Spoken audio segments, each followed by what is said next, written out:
about distancing myself from negative influences and toxic people who lack conviction, morals, and genuine intentions. These individuals claim to help but actually do harm, lacking substance and contributing nothing positive. They're driven by self-interest, mimicking and sabotaging others rather than building anything of value. They're the devil's work, distractions and flip-floppers who go from one belief to another, joining and following others for convenience.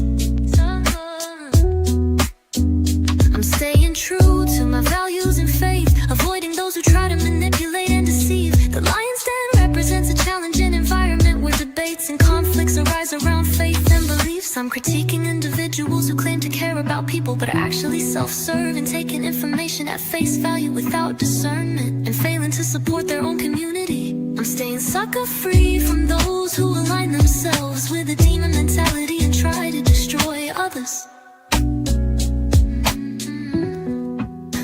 Take flight, I'm on the mic in Mars. Sucker-free, that's my vibe, no time for scars. Stay true to my faith, no room for snakes. Stand away from fake. They ain't on my team, sucker-free, who? Lions Den, that's where I be. I'm distancing myself from the suckers. No morals, no values, just drama and schemes. These individuals claim to help but do harm, lack substance and contribute nothing positive. Driven by self-interest, mimicking and sabotaging others rather than building anything of value. They're the devil's work, distractions, going from one belief to another, joining and following others for convenience. Monitoring spirits trying to copy, sabotage and destroy, but I'm on a mission, building something new, breaking through. I'm in the zone where the strong survive, standing firm, no room to thrive. For the fake, the phony, the ones who pretend, I'm sucker-free and my message will transcend. The Lion's Den represent a challenging or hostile environment where debates and conflicts arise, particularly around faith and beliefs. It's a metaphor for standing firm in the face of opposition or criticism and potentially being tested or scrutinized by others. Symbolized by others. It symbolizes the struggles and controversies that come with holding strong convictions. Stay sucker-free from the people who switch up.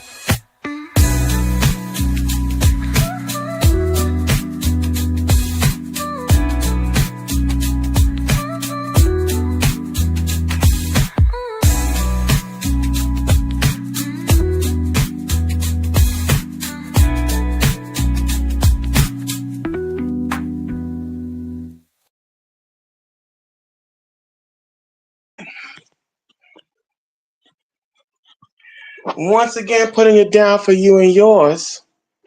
This is another episode of the Lion's Den, the segment titled The Conversation Continues. And we're your host. You have the one and only, the seventh answer, Lady Kareema. And of course, I am your brother in faith, Dark Storm. Now, as always, when you come into the Lion's Den, we give an honor to the Lord in Christ, whom all positive thoughts flow. And of course, you know the formula, the 7 I's, baby.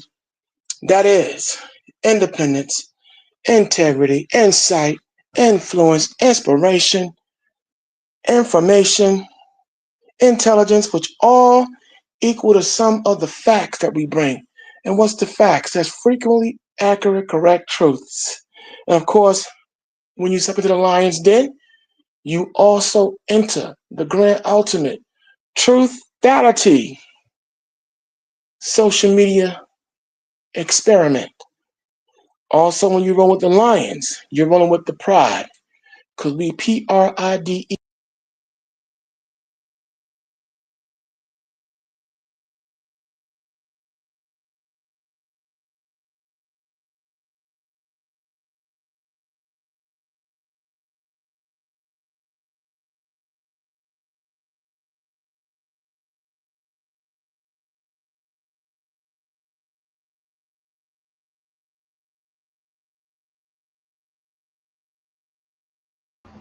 Can't hear you.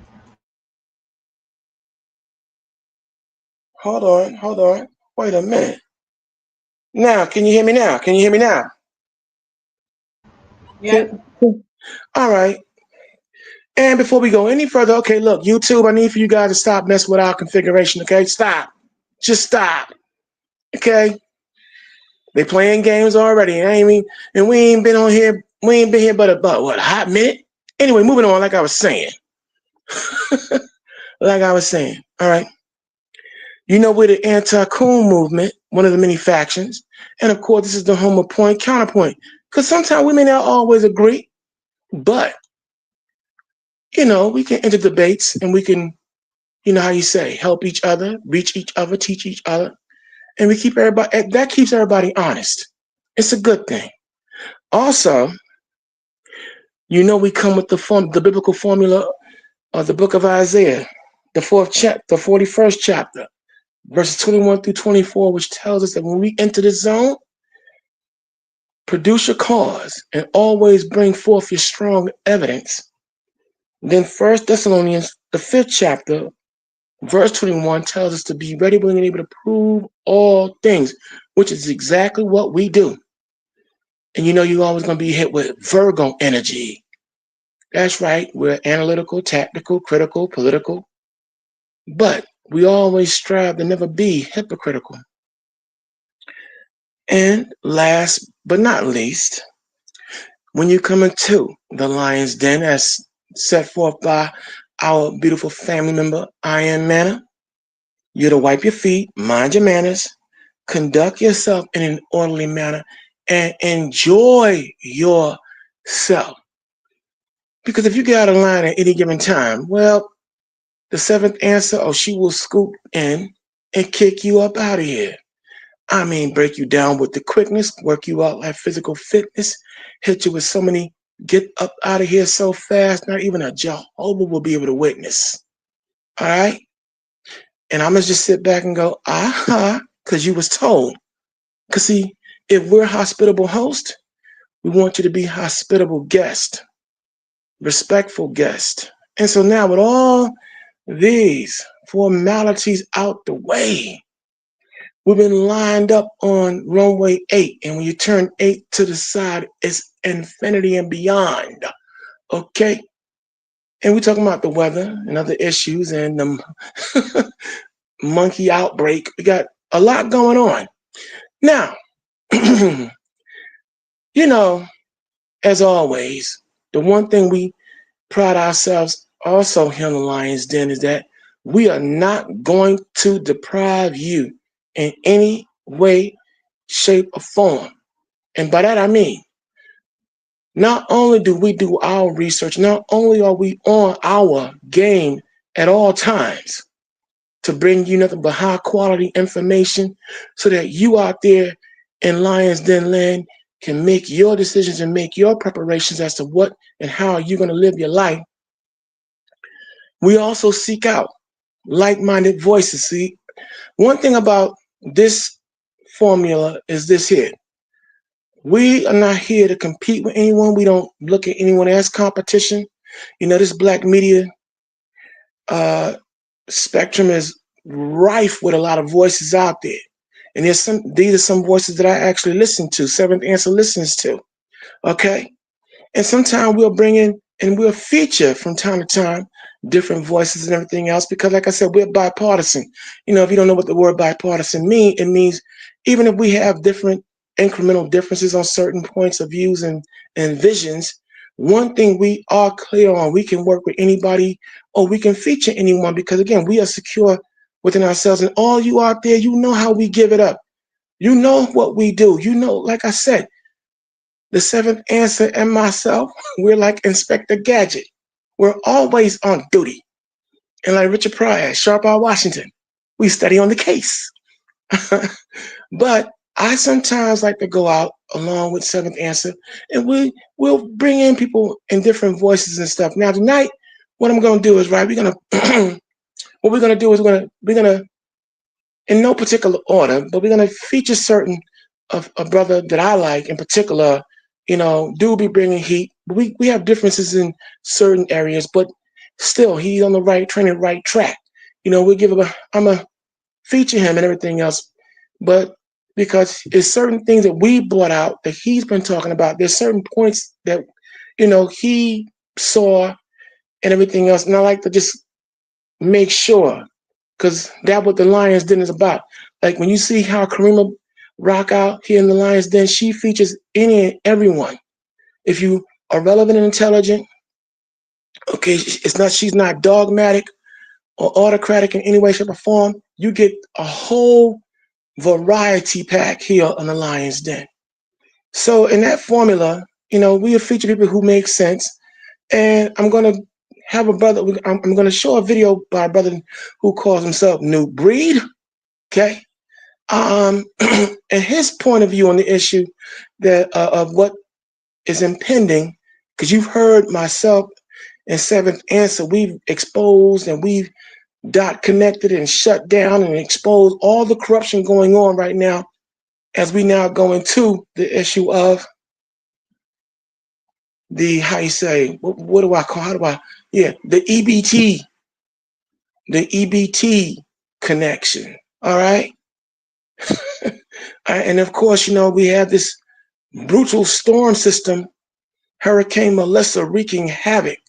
Our condolences to the people out in Jamaica and Cuba who've lost family, friends, or whatever. Oh man, but the Lord is working, y'all. His wrath is working. His judgment is working. There's some things we just cannot ignore. We're not going to give you a sermon. However, we're not going to pretend that we don't know where these things are coming from. All right. And then at the same time now, here it is. We may be looking at the True Life movie from 1995 starring Dustin Hoffman and Cuba Gooding Jr. and the late Donald Sutherland, Outbreak. And Mississippi, Mississippi been hot, and not in a good way. Okay, the mass shootings, the Trey Reed incident, and now we have a missing monkey. Now, Seventh Answer, we may differ on. I don't think they captured all those monkeys like they say they did. They just said, "Oh, there's one missing." But if you remember the movie Outbreak, it was this one monkey that had this horrible plague, and that one monkey had, I forget I think it was California, where I think that's where it was filmed. But point is, if you've seen the movie Outbreak, you saw how deadly that plague was. And here these monkeys are said to have had several diseases, all kinds of other things going on. And yet, clearly, proper care and caution were not taken. And the truck driver crashed, and one monkey has now, remains on the lam, remains on the loose. Okay? Now, I don't know. I don't really trust the media. I don't trust the fact when they said, "Oh, we were able to contain several others." No, something tell me they lying. And it's not funny, because if these monkeys are anything like the monkey in the movie Outbreak, from Mississippi on, we may have a serious problem on our hands. All right? And that's no laughing matter. Because again, if these monkeys were inoculated with all these type of diseases and everything else, greater precaution should have been taken, I think. So we may be dealing with a true life outbreak, besides the pending war in these streets of America. But like the Lord did, but you know what? The Bible is on point though. Everything is happening just like clockwork. You should hear wars and rumors of wars, pestilences, famines. That's right. Everything is happening right on schedule. Whether you're a Bible believer or not, a lot of you out there, and you see that something is clearly wrong in this country. But what are we dealing with? We're dealing with straight up judgment, yo. Let's not play with this, okay? We are dealing with judgment time. It is judgment time. There is no ifs, ands, or buts about it. All right? Now the Bible The Lord said that he would have it where plagues that are not written in the Bible would hit the society. Okay, and with the way Trump and company, the Heil Hitler bunch are rocking, yo, they bringing it. They are absolutely bringing it. We're gonna show you videos and remind you, because you've seen on previous episodes. If you go back with us, the number of years we've been on the air, all right, that we showed you video clips of military installations being filled, trains being videotaped, bringing in all kind of military equipment. Here, like where I'm at, in my neck of the woods, New York, right? Here it is from New York. You got Bronx, Manhattan, Brooklyn, Queens. We see, even I get around. See, when y'all out here sleeping, we are wide awake. You got out here in the Bronx, Jerome Avenue. You have over here on Fordham Road. The armories are filled with all kinds of military equipment. Manhattan, 144th Street, 144th in Harlem, off 144th and Lenox Avenue. I'm letting y'all know we watching. See, we out here watching. And where Brooklyn at? Where Brooklyn at? Yeah, you got Fort Hamilton and all those other areas being locked and loaded with all kind of military equipment. We see what's happening. And I'm sure in y'all neck of the woods, if you're paying attention, if you do a drive-by around your neighborhood, wherever armories are at, don't be shocked and surprised when you see them locked, stocked, and barreled up with all kinds of tanks and all kind of armament. See, they know it's coming. They know it's coming. They looking for it. They looking to start it. And what kind of demon must you be when you want to make people hungry, when you want to deprive people of their eat money, and you have the money? So for a long time, we've had a jackass and an elephant. All right, both the freaking parties playing games with our lives. But now we're living in a time of judgment. The Most High is putting the spirit on the people. And yes, I'm gonna make it clear, as always, the seventh answer and I, we are the, harbingers of freedom of speech, but responsible speech. Meaning we give careful consideration to what we said before we said.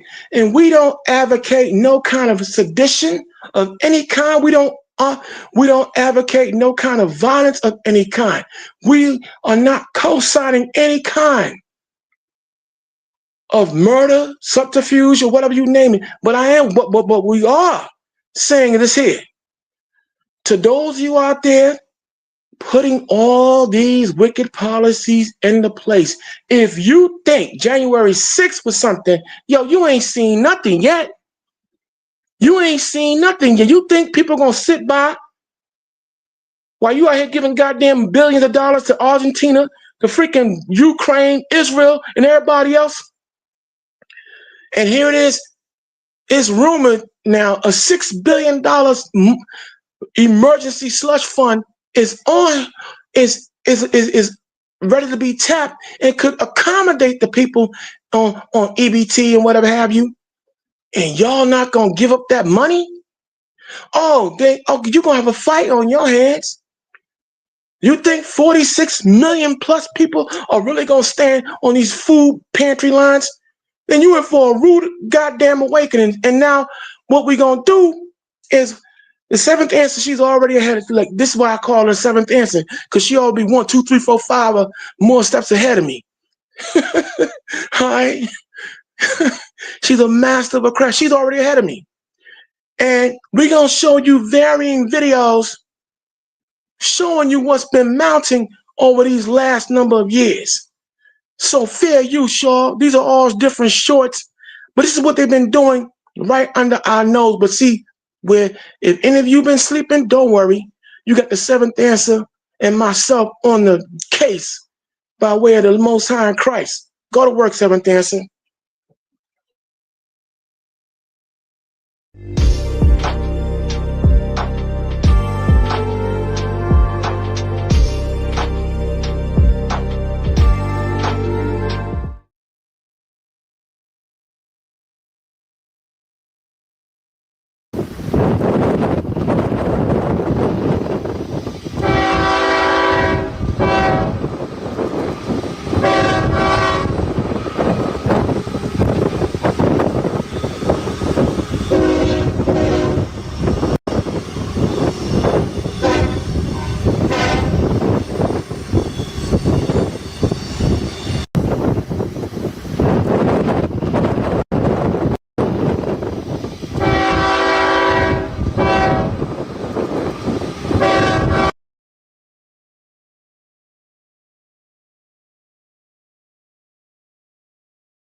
this train of military equipment that's going down the side of the road. Look at there. Those are army tanks. Some of them look like army tanks. Wow. To the next episode. Look at this train of military. Yeah, those are the one of many videos that I sent. Sometimes I know I flooded the zone, I flooded her zone, but these are all different locations throughout America where tanks, armament are being brought into. The various armories in various cities and states right here in America. Now, last I looked, I know that there are times where certain military equipment is garnered and gathered to be prepared to probably be deployed in other nations where America may be fighting. But let's not forget, you all just recently heard where Donald Trump said out of his own mouth, hey, listen, we can send the military in certain areas and they can practice and they can get their practice. I'm paraphrasing now what he said, their practice on certain people here in America. Huh? You think that the dropping of all these different National Guard in all these different states was really about keeping the criminals out? Come on, man. Nah, They know. See, they're anticipating. See, here's what I'm going to say. I like the fact that there are certain of our folks who've been keeping cool, calm, collected. They understand biblical prophecy, albeit as the seventh answer said, don't be fooled though. Jake is still out there in the forefront. Foundational Black Americans are still in the forefront. A lot of these movements that are out here. But we just more laid back in the cut than is normally how we've been seen in times past. But I'm of the opinion that we're watching the Jericho wall campaign in play. Now, granted, a great many of us, some of you gonna still hold fast to your Christianity. You're gonna hold fast to all your different beliefs and everything else. But right about now, here's a big question you need to be asking. Hey, yo, where's the Black church in all this prospective withholding of food by the DJT and the Nazi bunch? Where they at in all this right now? Here it is. This is where you're going to find out, for all you out here still embracing this American Christianity, which ain't worth a damn. Now you're going to find out. It's already been obvious over these number of years, but now more than ever in this critical and absolute crisis moment, now you're going to find out where these churches stand, especially the Black churches. Here it is, the Black churches collect annually an estimated $10 to $15 billion. Okay? A year. That's $10 to $15 billion a year. But yet and still, here it is. We don't own anything. We don't have anything by way of the Black church. Because why? You have Citibank, Chase, Bank of America, and other investment houses who own the Black churches. And all that money that's collected in the Black churches goes to white banking institutions. Yeah, that's right. See, it's all a scheme. That's why we gave you the last episode that we did. The scheme, the scam, the con, and the monkey freaking hustle. See, we up here, we're going to reveal everything. This is why we're going so hard in the paint. And that's why we have people out here mess with our algorithm, all right? And mess with our numbers, okay? On the YouTube side especially. Y'all play the biggest games. Stop! You can't stop the truth. You can't. No matter what you do, the Most High said his word is never going to go out void. And those who he used as his voices are not going to be hindered. So stop. This needs to be told. You need to be given the truth about what we're dealing with right now. We are in judgment time. And here it is, just like the Bible said.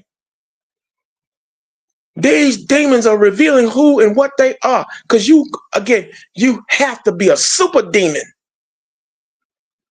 to want to now try and starve people out. But that's nothing new. There's no new thing under the sun. When you look at all the other world empires stood, Rome, Greece, Babylon, Sodom and Gomorrah, okay? All those empires, the Persian and Mede Empire, they all used and employed those same strategies to try to beat people into submission, but they still wound up being destroyed by the Lord. Because why? He put a spirit on the people where you had an implosion, explosion simultaneously. And so it now is with what the Bible was calling Mystery Babylon, but we now know it to be America. Nah, look, no matter what y'all do, man, see what people not gonna do? You may have some who may grovel, but the great many of us, we're not gonna grovel, we're not gonna beg. Oh, please, Master Trump, Master Government, give us some food. These bastards want to be God on earth. Now I'm gonna just cut loose for a hot second, but just call it what it is. Here you have a rumored $6 billion, and $6 billion can cover 42 million or more people who need their EBT and monies.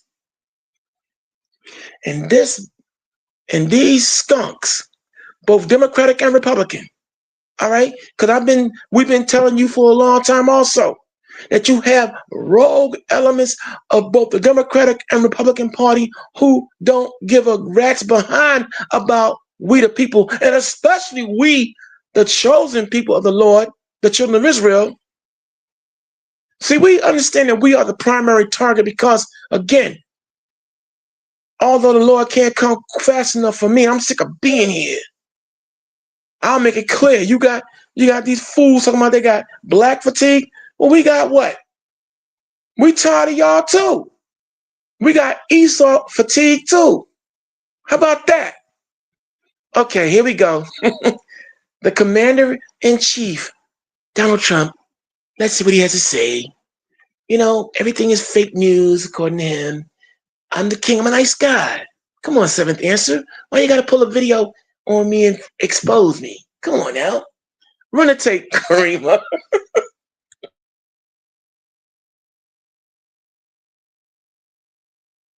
All enemies, foreign and domestic. You know that phrase? Our history is filled with military heroes who took on all enemies, foreign and domestic. You know that phrase? Very well. That's what the oath says, foreign and domestic. Well, we also have domestic. George Washington, Abraham Lincoln, Grover Cleveland, George Bush, and others all used the armed forces to keep domestic order and peace. Many of our leaders used the military to keep peace. Now they like to say, oh, you're not allowed to use the military. Our history is filled with military heroes who took on all.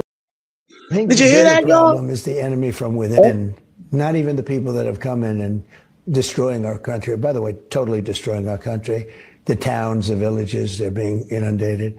But I don't think they're the problem in terms of election day. I think the bigger problem are the people from within. We have some very bad people. We have some sick people, radical left lunatics. And I think they're and it should be very easily handled by, if necessary, by National Guard, or if really necessary, by the military, because they can't let that happen. I think the bigger problem is the enemy from within. Did you catch this? Nearly 800 of America's top military leaders were summoned from around the globe, apolitical officers who remained silent as their commander-in-chief took the stage and offered this greeting. You can leave the room. Of course, there goes your rank, there goes your future. That set the tone for more awkward moments to come, including the president's suggestion that dangerous U.S. cities like those where National Guard are currently deployed should be used as training grounds for U.S. troops. This is going to be a major part for some of the people in this room. That's a war, too. It's a war from within. Illinois Democratic Senator Tammy Duckworth, an Iraq War veteran, said Trump's proposal is illegal and unconstitutional.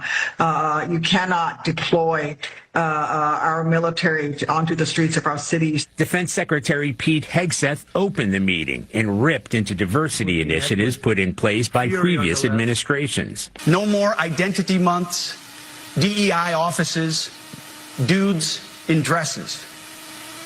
No more climate change worship. No more division, distraction, or gender delusions. That includes, he said, a return to the highest male physical fitness standards. I don't want my son serving alongside troops who are out of shape, or in combat unit with females who can't meet the same combat arms physical standards as men. And he took aim at the highest ranking officers. It's completely unacceptable to see fat generals and admirals in the halls of the Pentagon and leading commands around the country and the world. It's a bad look. Vermont Democrat Peter Welch said the meeting was unnecessary and a bad idea. It's a further effort to politicize the military. I'm on the chubby checker mine. I'm battling the weights and measurements, my goddamn self. But wait, don't we got a fat president? Ain't he out of shape? Has he looked at the vice president who be rocking mascara, JD Vance? What's he talking about, nigga? Okay, sorry. What? Here it is. I don't know how old he is, but here you got these draft dodging punks trying to talk slick to career military men who've seen war. I can't believe Pete said that. Wow. Go ahead, Seventh Answer. Run the tape.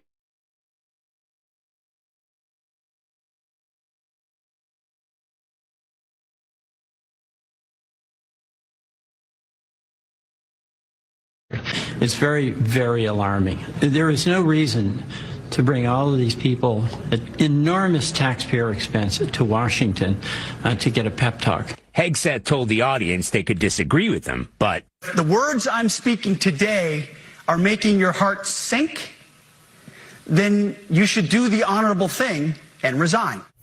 Charlie, we did not hear any reaction from the generals and the admirals in the room. Take us through why that's the case. Well, Maurice, it's part of the decorum of protocol for officers not to applaud or cheer during political events or even some rallies. But while there were a few smiles, a bit of laughter here and there to some of the things that President Trump was saying, some polite applause, for the most part, the room was silent through roughly 2 hours of speeches. Charlie, the Secretary Hegseth is reviewing the military handling of hazing, bullying, harassment. Explain what that's about. Yeah, so this is an overhaul, and if you'll pardon me for reading. So Secretary Hegseth, there should be an overhaul of department policy defining the conduct by service members, and that includes hazing, bullying, harassment. It's clearly broad and promising to dismiss the records of tough leaders with past infractions. Nearly 800 cities that are troubled. And we're sending in our National Guard, and if we need more than the National Guard, we'll send more than the National Guard, because we're going to have safe cities. We're not going to have people killed in our cities. And whether people like that or not, that's what we're doing. And you've been watching what our missiles do to boats and ships and submarines. How about the submarine? They said, no, that was just fishing. The radical left Democrats said, well, it was a submarine, but they were just fishing. Submarines don't go fishing, do they? You know more about submarines than I do. We have cities that are troubled. We're just at the start. We're going to go into other cities that we're not talking about purposely. We're getting ready to go in. And when they go in, like Cash as an example told me that people didn't even know.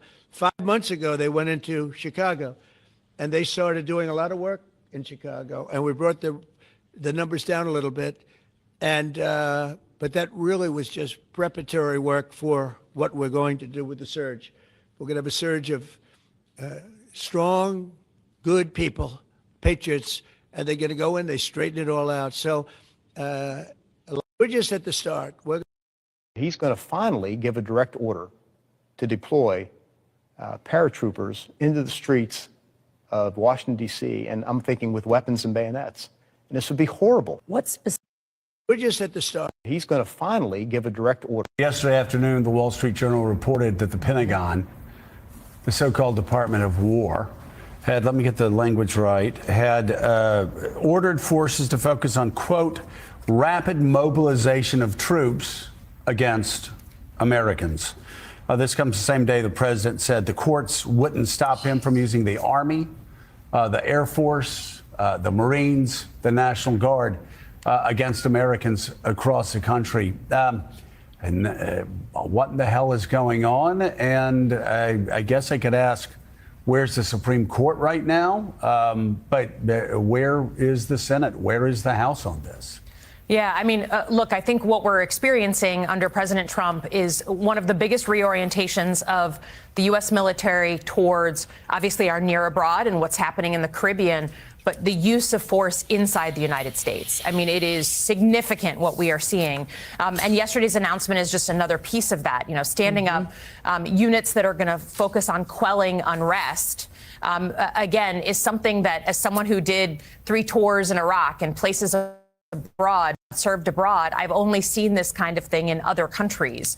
And we don't imagine that it would be happening here. But the president has really just a very fundamentally different view of how he should use people in uniform and federal law enforcement. And he's building units and reorienting away from things like China, by the way. I mean, the last segment, I mean, I think it's pretty clear that if we were healthy as a country, if Democrats and Republicans were disagreeing, but doing it in a healthy, responsible way, we'd be focused on China and tech issues and how we're going to compete in the next 50 years.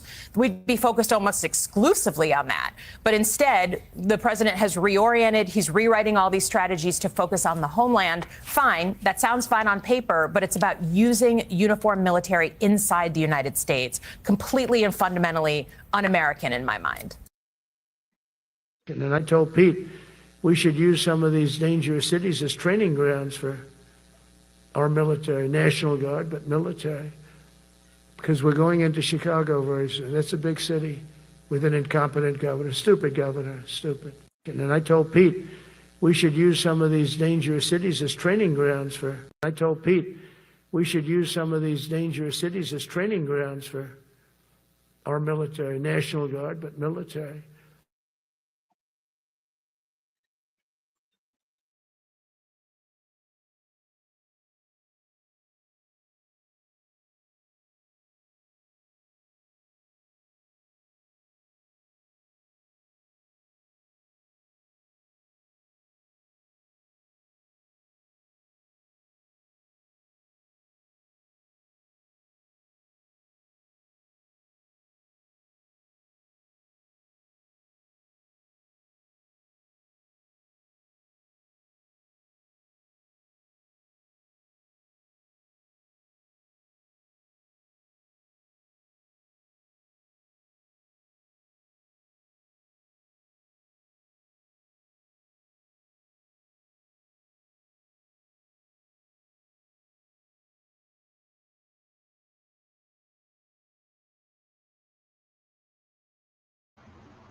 Can't hear you if you're saying something. All right. Thank you, Kareema. Thank you, my God. I ain't even touched my mic. Okay. Let me take it. Hold on. Okay, let me get, yeah, thank you. Let me just recollect my thoughts. And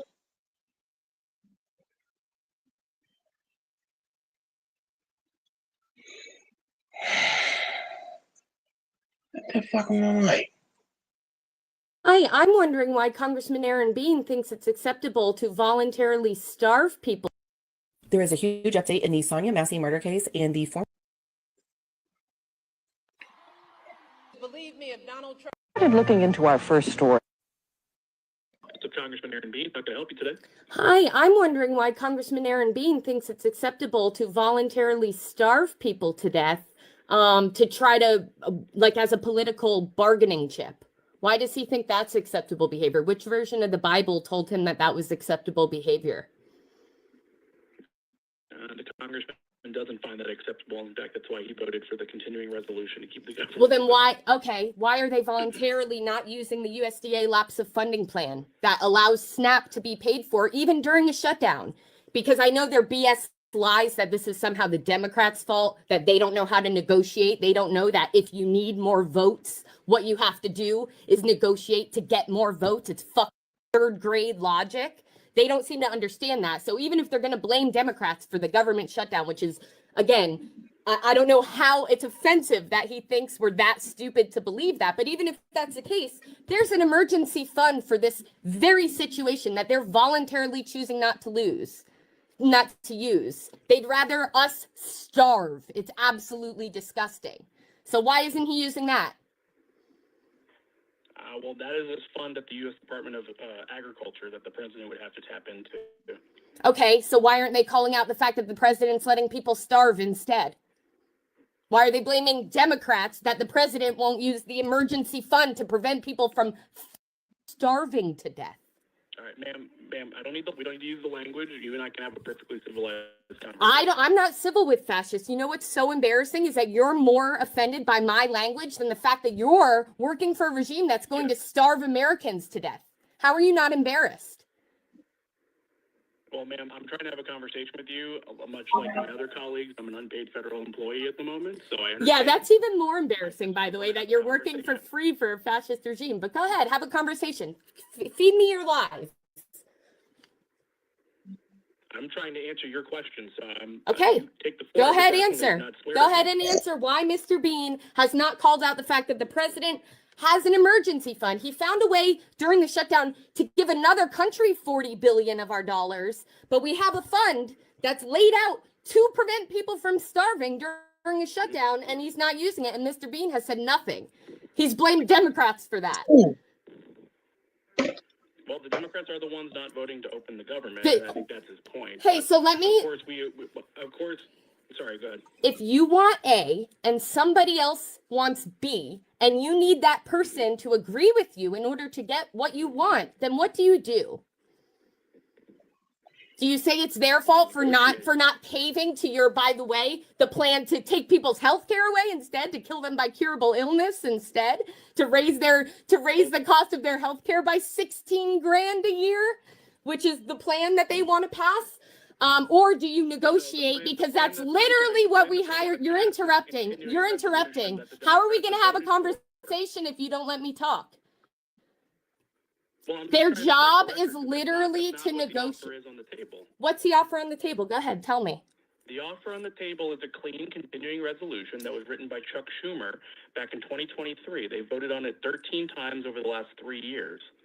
That's all they're asking, for 7 weeks. You're trying to tell me it didn't change in March? I'm sorry? You're trying to tell me it didn't change in March? I'm not dumb. Change in March. It's the same bill. It's the same bill. It's the same funding bill. It's 7-week extension on actually Biden-era funding to keep the government open so the appropriations process. Except the big, beautiful bill took away some of that funding. So it's not, things are not getting funded the same as they have. That's a separate thing. Except it affects it. You can't act like those are both in a vacuum. You can't act like those are both in a vacuum.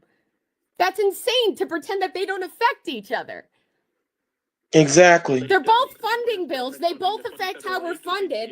So you're saying it's the same, but the big, beautiful bill took away a bunch of funding. So they're not the same because things will not be funded the same today as they were in 2023. Are you dumb or do you take me for an idiot? It would be. Except it wouldn't because the big, beautiful bill changed the funding. Okay, so in 2023, in 2023 there were ACA subsidies. Does this continuing resolution contain ACA subsidies? Yeah, ACA subsidies don't go away. Are you ACA subsidies that were passed in the law in 2010 are that permanent. expire at the end of the year? They stay the same. What expires at the end of the year? No, we're not talking about 2010. We're not talking about 2010. We're talking about 2023. You brought up 2023, and in 2023. Difference if you give me 30 seconds. All right, I'm counting. Go. Okay. Thank you. So in 2010, when the Affordable Care Act passed, there was something called the premium tax credit that was put into place. That was to help families who are making at poverty level, below poverty level, and about 100% above poverty level to get a subsidy directly to them to help pay for their premium. Great. In 2021, You've used 20 seconds, under by the way. Inflation Reduction Act, the Democratic Party, with control of the House, the Senate, and the White House, extended those and expanded them to reach people who were 400% above the poverty level, and that tax credit went directly to the insurance company instead of directly to the patient. Okay. That is what will expire at the end of this year. So Correct. And we'll raise our 2010 law. Right, and the 2010 numbers do not cover, first of all, so let me point out that your lie, that we're funded the same as we were in 2023, that's false. You just pointed out that it's false, that it won't include the same subsidies that existed. It was not. I never said it would. You said it was the same funding as 2023. You absolutely said it would. And so anyways, to be clear, the funding levels for the government will be the same as the last time this passed in 2023. And that will not include the subsidies that were present in 2023, and therefore millions of Americans' health insurance is going to go up by 16 grand, give or take. Yep. So the numbers indicate that the enhanced premium tax credit that is set to expire accounts for 3% of the increase. So why do you think 3% of why do you think company raising the rate? So why do you think 3% of Americans should die of curable illness?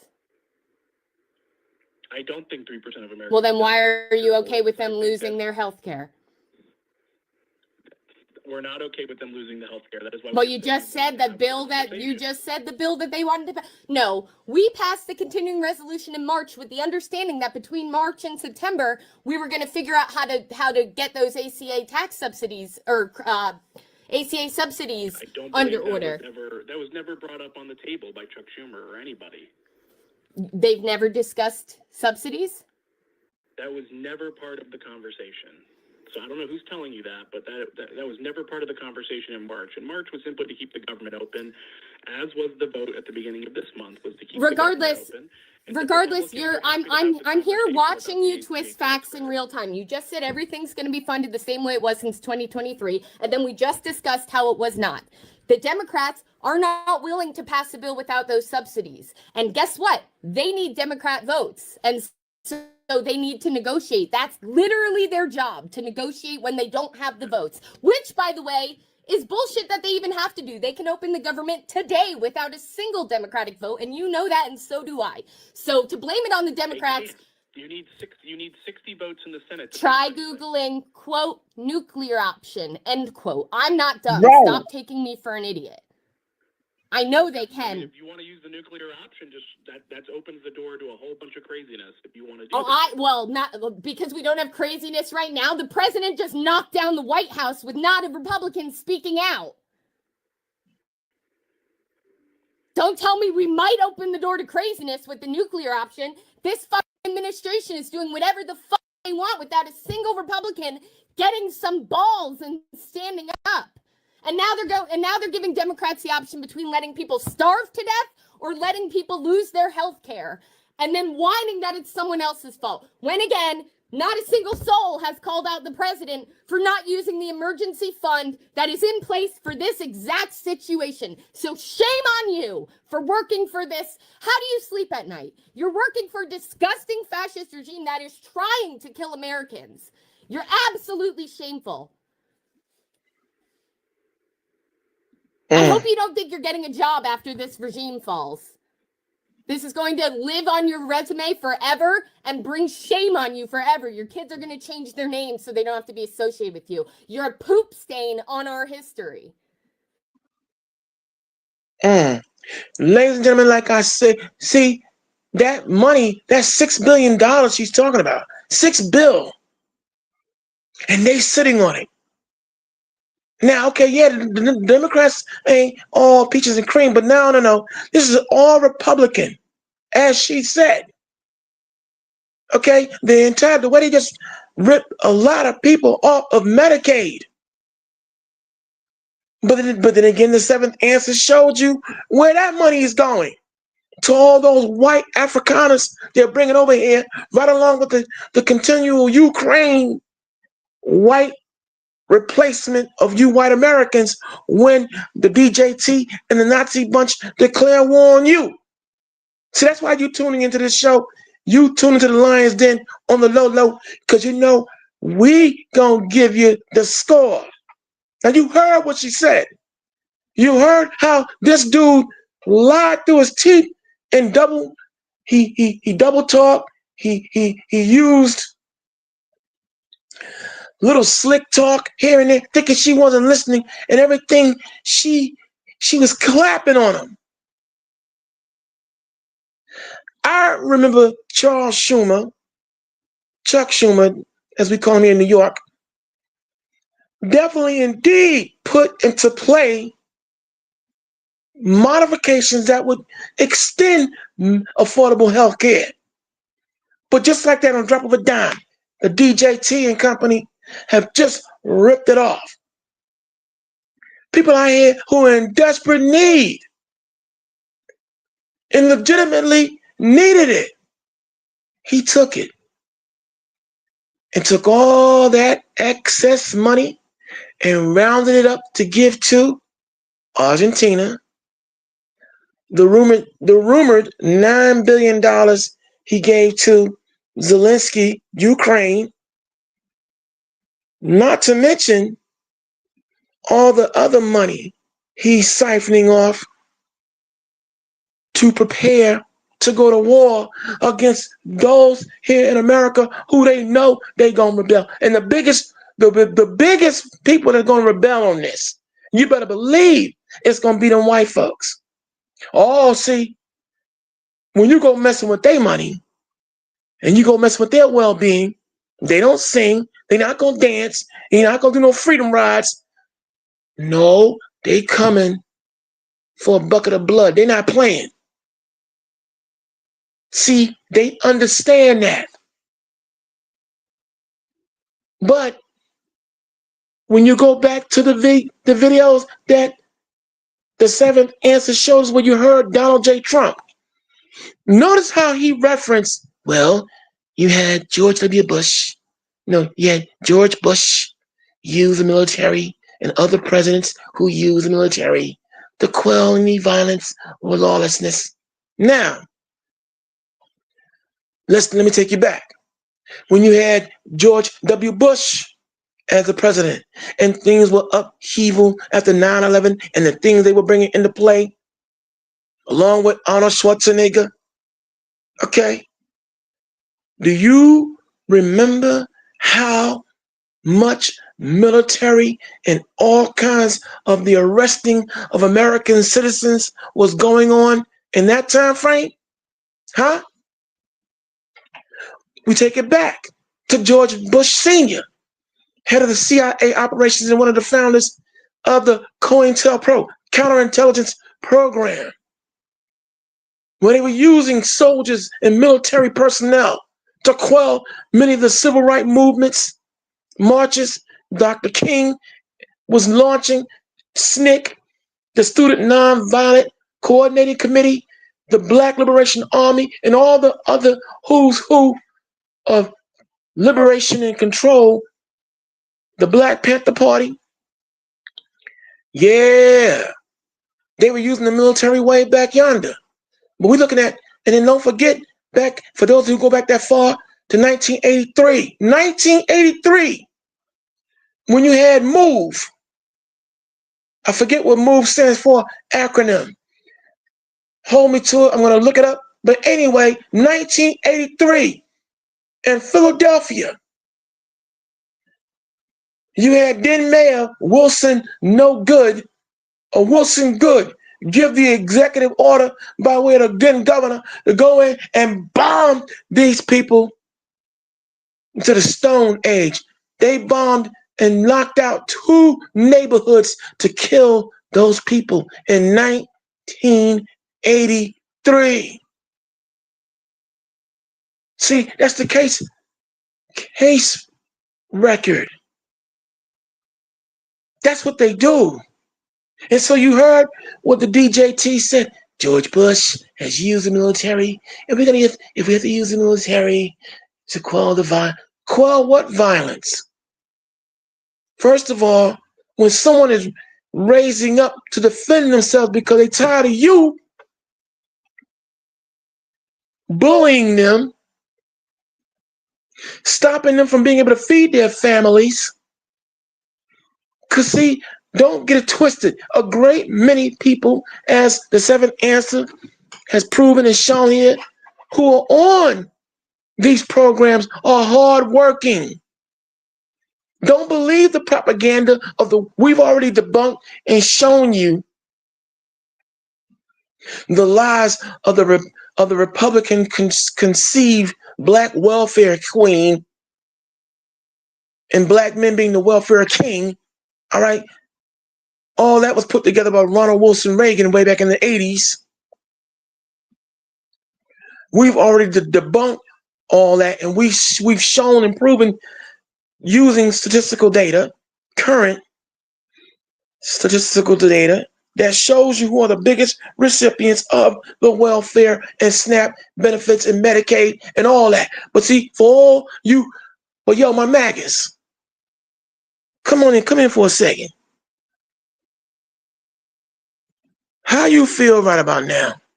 You see what your racism, you see what you're being disrespectful to black people because you didn't want us to have the Medicaid and some of the other benefits that y'all been enjoying, and you voted against your own interest. You see what happens when you put Nazi boy back up in? Now, how you feel? See that grave you dug for us? Your behinds is now in it. But this is where we're at. They're going to bring war in these streets against we, the people who are going to rise up. Look, it's like this, right? I unfortunately don't have the billions of dollars to be able to put up an economy and a defense mechanism, but this also shows you why, for all of us who claim to be Israelites, who know we Israel. In Zephaniah 2:1, when he was saying, gather yourselves together, that's what he was talking about. But no, you got all these different groups. Get back on that. Let me get back on that.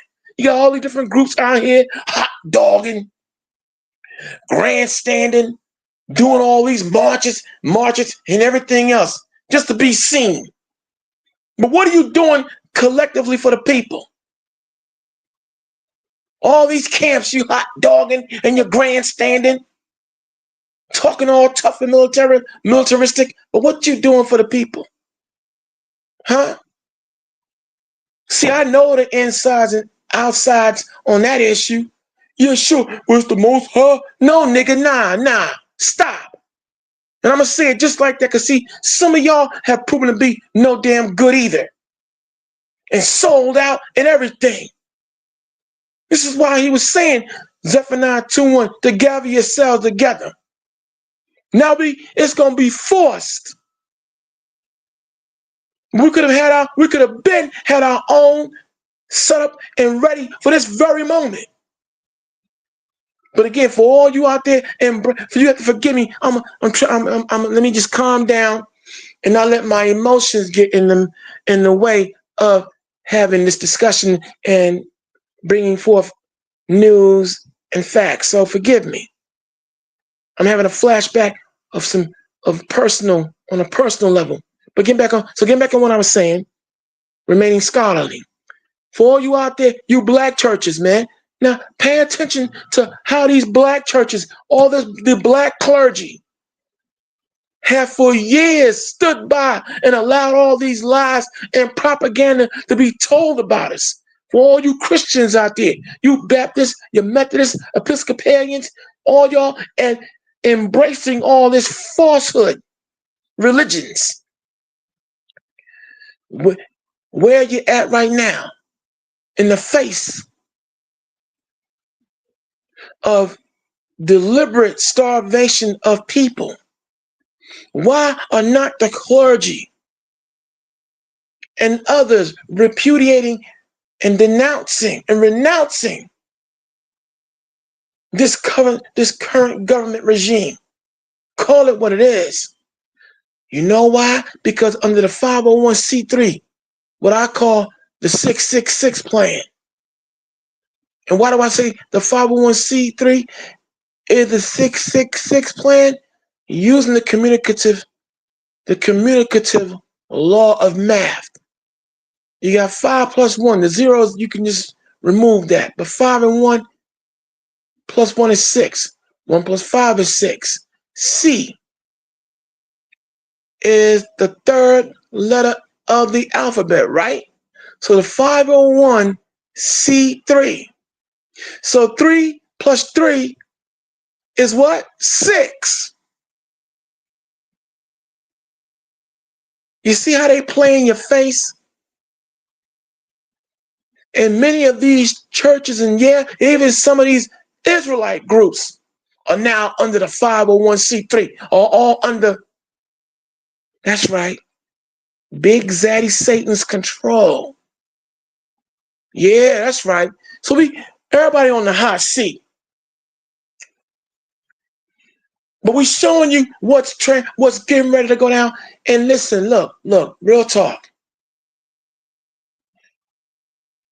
I can sit up here and be very straight and say, I'm a tad bit scared, but not scared like a punk in the sense that I don't understand biblical prophecy. But I'm going to say this here.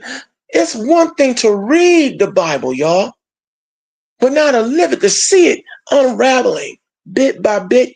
It is a whole other experience. And so we're going to give it to you straight with no chaser. We're telling you what's happening. We're getting ready to go into martial law, lockdown. And we have to protect, and we must be ready for it. Pray it up. And I'm to the point, I'll speak for myself. Yo, I will die. Because I'm not bowing the knee to no Baal. I'm not bowing the knee to no Massa. Please. No, I will not be taking no mark of the beast. I'm no. So if indeed the God of Israel wants to do it in this time, it's time. And I want the spiritual power. And if it's not for me, those who he got selected to be hunters, to bring heat now. Enough is past enough. This has never been a political problem, a social, economic problem. Those are all the fallouts of a spiritual problem. All right? But America has not been a righteous government. It has ruled horrendously. And this evil that they put upon us, because see, granted, yeah, we were made to be bought into captivity and serve a punishment for our breach of contract as the children of Israel. But these things that they did to us was not supposed to be. But you know what? There'll be some saying, but wait a minute, the Lord he let it go down though. Why? If he's all good, all knowing, and all the other, why? You better go back and read some of the evils that our people did to Christ. Did he not? They didn't violate him sexually, but did they not rip his clothes off? Yes, they did. Did they beat him unmercifully? Yes, they did. Did they do all kinds of horrendous things to him? Yes, they did. So, and then they went so far as to tell Pontius Pilate, but tell the Lord, basically, let the innocent blood of Christ be on us and our children. Therefore, they condemned us to this hell that we're in right now. Now, what we're going to do is we're going to bring up a fellow brother in faith. Like I said, we have our little incremental differences, but this is new breed. Okay, I like this kid. I really like him. Okay, we're gonna give about a third. We're gonna let him run, and issues that we covered. There's certain details that he gonna add to our plot. Okay, and every now and again, I'm gonna let him run, and then I'm gonna break down and unpack some things. So fair use, y'all. And this is brother New Breed. Okay, I like his style. He's one of the young lions out here. teaching his truth and everything else. And I wish him well. Again, we have our little incremental differences, but that's another story. Run the video, Kareema.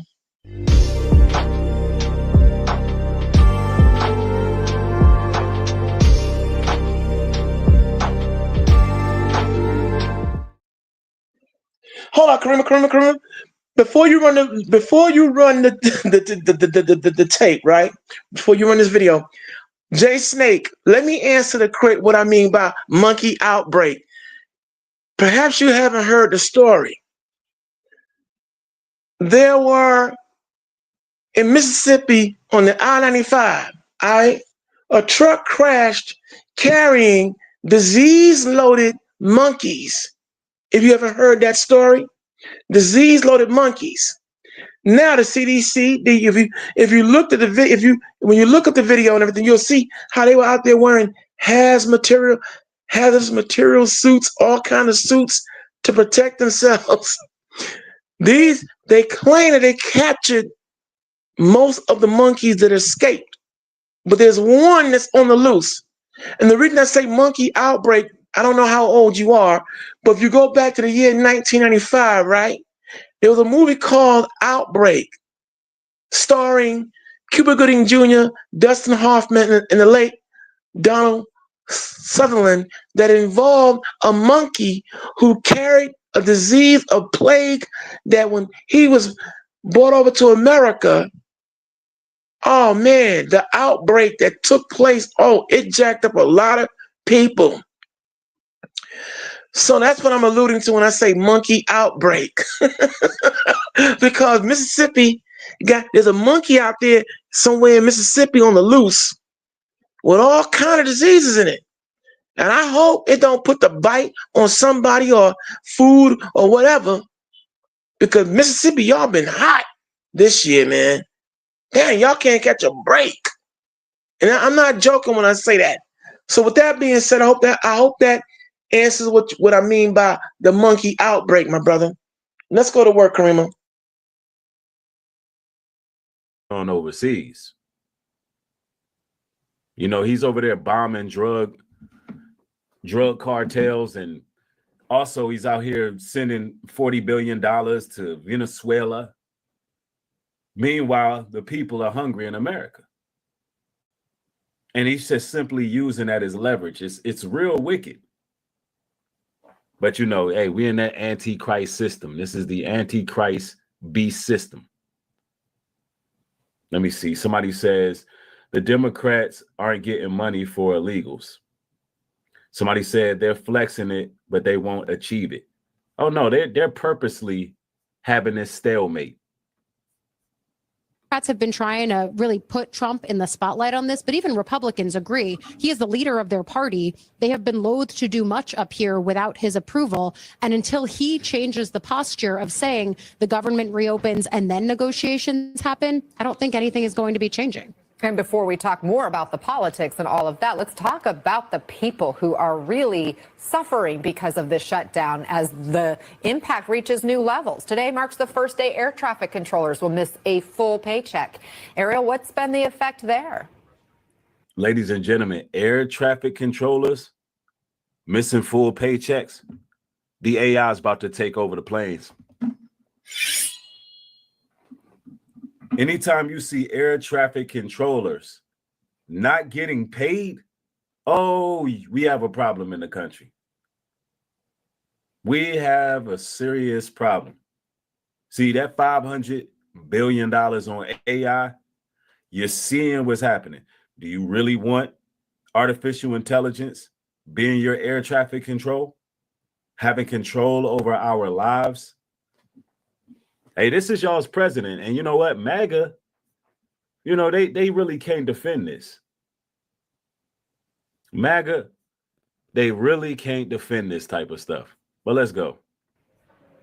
Well, Anna, as you mentioned, yes, today is the first day that these air traffic controllers are not receiving a paycheck, and it comes as NATCA union representatives are outside of at least 20 different airports across the country handing out leaflets like this one. And this is what it says. It mainly details the negative impacts of the shutdown and how it's really impacting federal workers who are upholding the entire aviation system as we speak. Now, Transportation Secretary Sean Duffy says that there has been an uptick in the number of air traffic controllers calling out sick. And according to FlightAware.com, there's already over 11,000 delays today as we speak. That's only going to increase, and delays have been going up since Friday from LA to DC. Now, the work of an air traffic controller is critical, and that's why so many of them are taking secondary jobs just to make ends meet. We spoke to one today. Take a listen.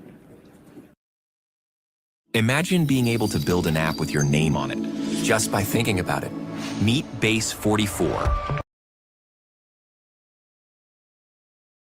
Traffic control is one of the most stressful jobs out there. We have to be mentally focused 100% right 100% of the time. We make millions or thousands of decisions a day to ensure the safety of the flying public. And now when we're all thinking about how are we going to pay the mortgage that's coming due? How am I going to have childcare? It starts to leak into your brain in a way that is not great. Please open the government. Please find a way to pay air traffic controllers, relieve us of this financial uncertainty. You heard that right there. You have to be really mentally ready and prepared to take on a job like that. And many are concerned. Yeah, you got a lot of hardworking Americans, people who are well versed and studied in their respective fields, who are just losing jobs without no pay. And I'm hearing that there's supposed to be some type of stimulus check. At least that's what they're saying. But there's a lot of criteria that a lot of people must meet to receive those stimulus checks for a couple $1,000s, I believe. And they're very unclear of exactly who's going to get it.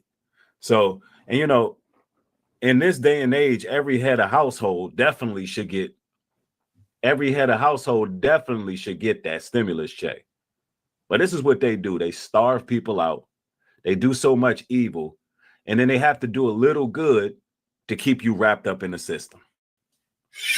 It's called pacification. It's called a false sense of security. It's designed to keep you with Stockholm syndrome. Right? Thank you, Olivia Baum. I appreciate your support. Thank you for supporting the show. Yeah, and it's going to get worse. And when I tell people this, people think that I'm being pessimistic or I'm being negative. Well, the truth is, ladies and gentlemen, stop. Everything that we've been saying, it's been happening. If you could stop for a second. What happened? Yeah. Over the years, some of y'all been hitting myself when JT Raw was a part of the roster. You done said my seventh answer. We negative. We are harbingers of doom. We've gotten the same flack. You got somebody right now talking about Donald J. Trump is the greatest president of all time. Man, hey yo, dig. We understand that there's certain people out here, right? No matter what you do, you can't reach them. But look, the thing is, right, when you look at everything that we put out now, everything we've been saying is right. Okay? My name in the Hebrew is Malachiah, not Malaliah. Okay? The seventh answer is Kareema, not Kaskima. We ain't being paid to lie. We haven't sold you out. We haven't been bought. We haven't sold out. And we've gotten offers, man. And then some of you still come up in here with your trolling behavior. Some of you will still say, oh, you guys just teach negative. How is teaching the truth negative? Break that down. Huh? Break it down. But irregardless of, like I said, I'm Malachiah, and you did the seventh answer, Lady Kareema, not Kaskima, and I'm not Malaliah. And if that's what you want to be, if you like being lied to, like we always say before we get full throttle into the show, you can leave. Vamos. Get Ghost, because you will not be missed. Now, with that being said, let's continue. Now, you're watching a video, because like I said, another thing that the Seventh Answer and I are not going to do, we're not going to deprive you. And there are other voices out here. And we're not here endorsing anyone. But like I said, when the truth strikes your ear and it strikes your heart, as Malcolm X said, and when you see there are other voices out there that are on the same road and same destination, it's okay to let people know who they are. Go ahead, Seventh Answer. Let's run the video.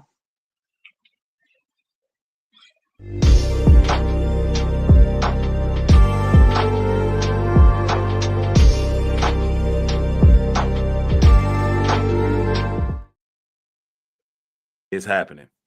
But let's go. About the stress that's having not only on air traffic controllers and federal workers, but the stress it's going to have on airports across the country as we get closer and closer to the holidays. That's why many are thinking Thanksgiving could be a big tipping point as we get to the end of this government shutdown. Ariel, thank you for that reporting. So, Eli, let's talk about the president's role. The Senate Majority Leader, John Thune, says he spoke with President Trump last night about the shutdown. He said the president wants the government opened. Just how engaged is President Trump right now in trying to find an end to this crisis?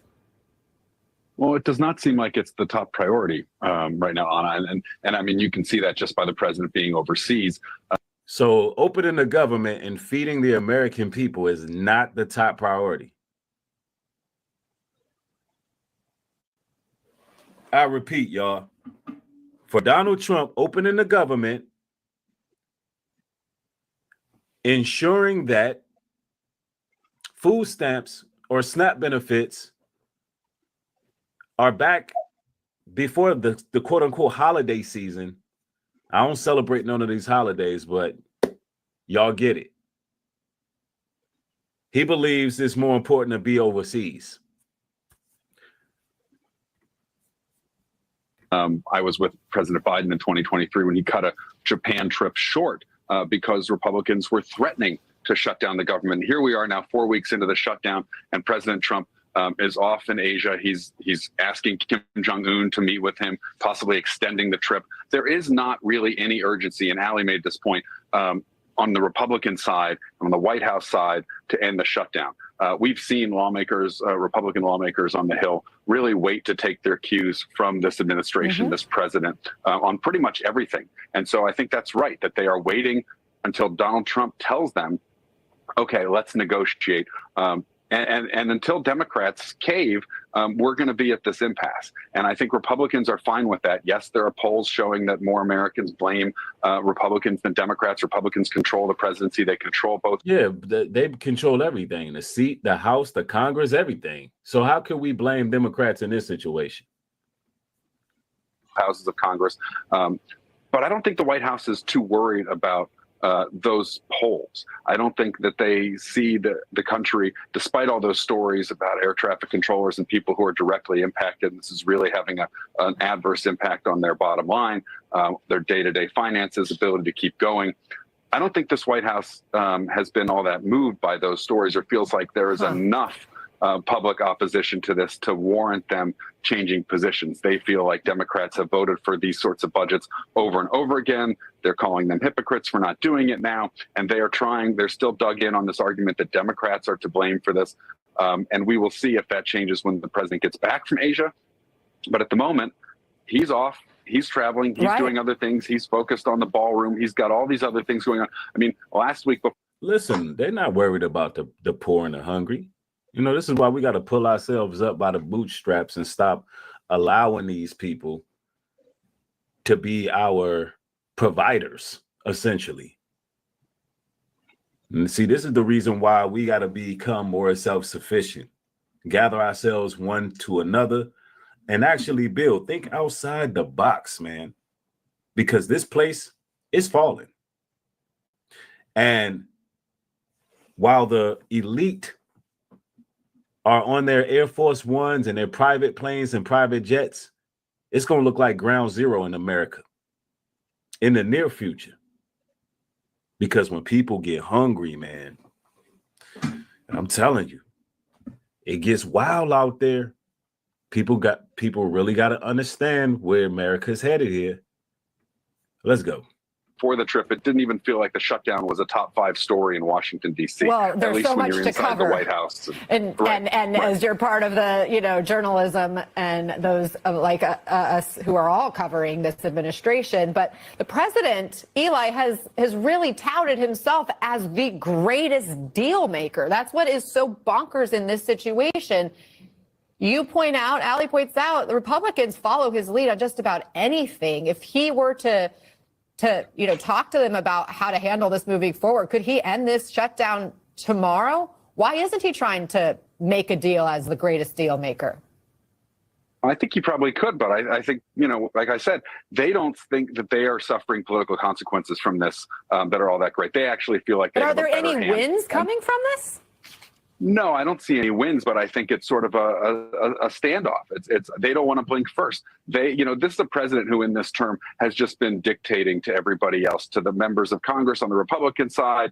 This is a president who's imposing his will. And I don't think he likes the optics of looking like he's bending to Chuck Schumer or Hakeem Jeffries. And so I think we're unlikely to see that. Now, can that change? We've seen the president, whether he's dealing with China or other countries, take a really hard line, throw tariffs, up to 100%, and then ratchet them back down and say, well, we need to make a deal. So we can see him, go very quickly in the other direction. I suspect that maybe when he is back from this trip and this is more of a focus, we will start to see possibly some of that repositioning next week. But I do want to know what Musty MAGA think about this. I really want to know. I'm curious to really know what musty ass MAGA really got to say about what's happening in the country. Think about this. The highest welfare recipients happen to be Caucasian people, respectfully. Also, the highest SNAP benefit recipients happen to be Caucasian people. And for whatever reason, the president could open the government back. They could open the government back. They could give people their SNAP benefits, and they also could give stimulus checks. No debate about that. All of the cuts that Trump did in that big, beautiful bill, there's a lot of room. Not to mention they print that money like it's Monopoly paper. Y'all already know. But for whatever reason, they starting the people out. Yeah, I see people in the chat, Breed, man, you cut your hair. Yes. I'm feeling fresh and clean. I actually like this look better. It feels just feels more cool and clean, But I see a lot of compliments in the chat. That's what's up. It was time. I'm in a new season, new era of my life, making certain moves, and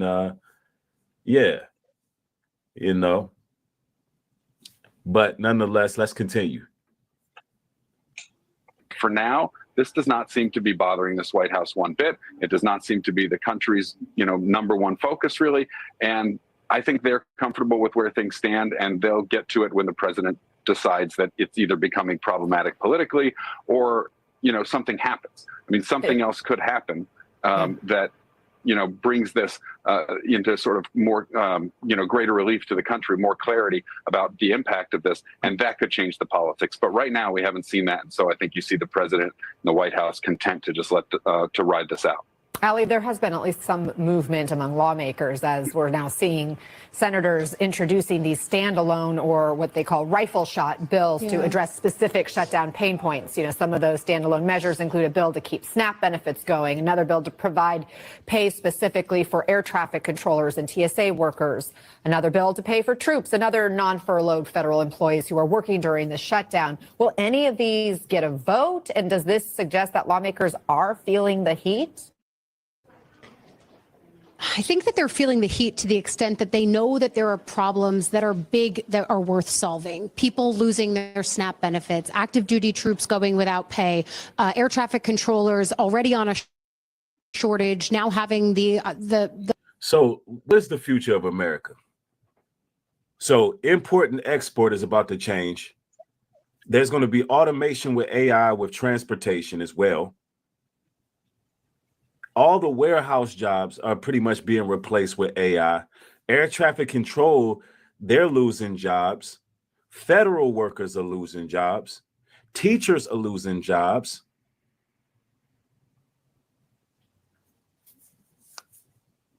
What kind of future is America trying to build?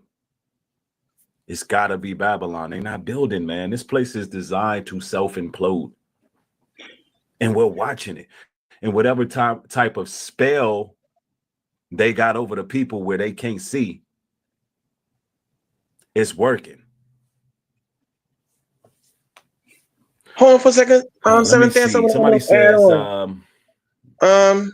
you didn't.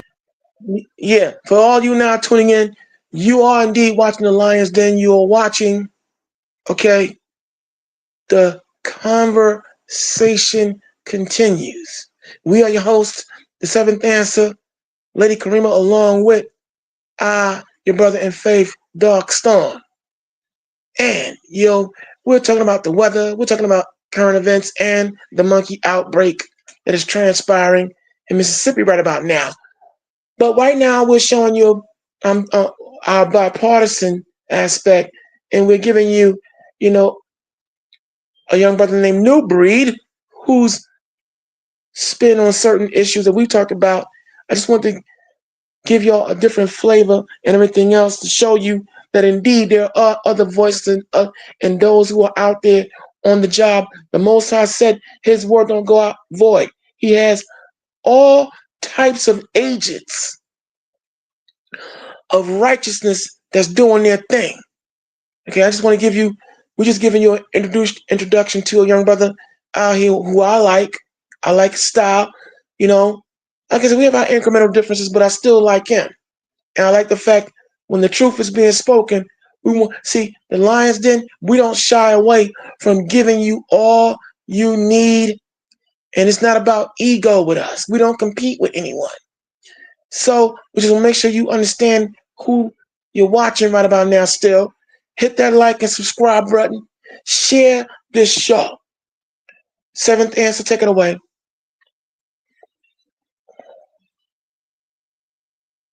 Respond to MAGA. I didn't see anybody defend any of what's being said. And MAGA's watching. Let me see. Bombay Beauty. She says, let's see. You sit. Okay, no, she's being disrespectful. Let's do her a solid. Let's just help her out real quick. Let's do her a favor. My moderator, do her a favor.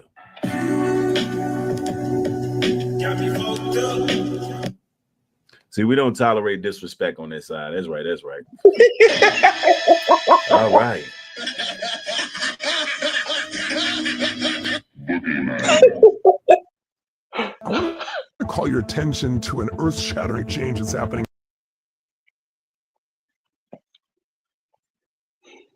Pressure of potentially not coming to work because they have to find other ways to make their ends meet because they don't know when their next paycheck is coming. All of that squeeze is very real. And that's what I see in lawmakers attempting to address those specific problems.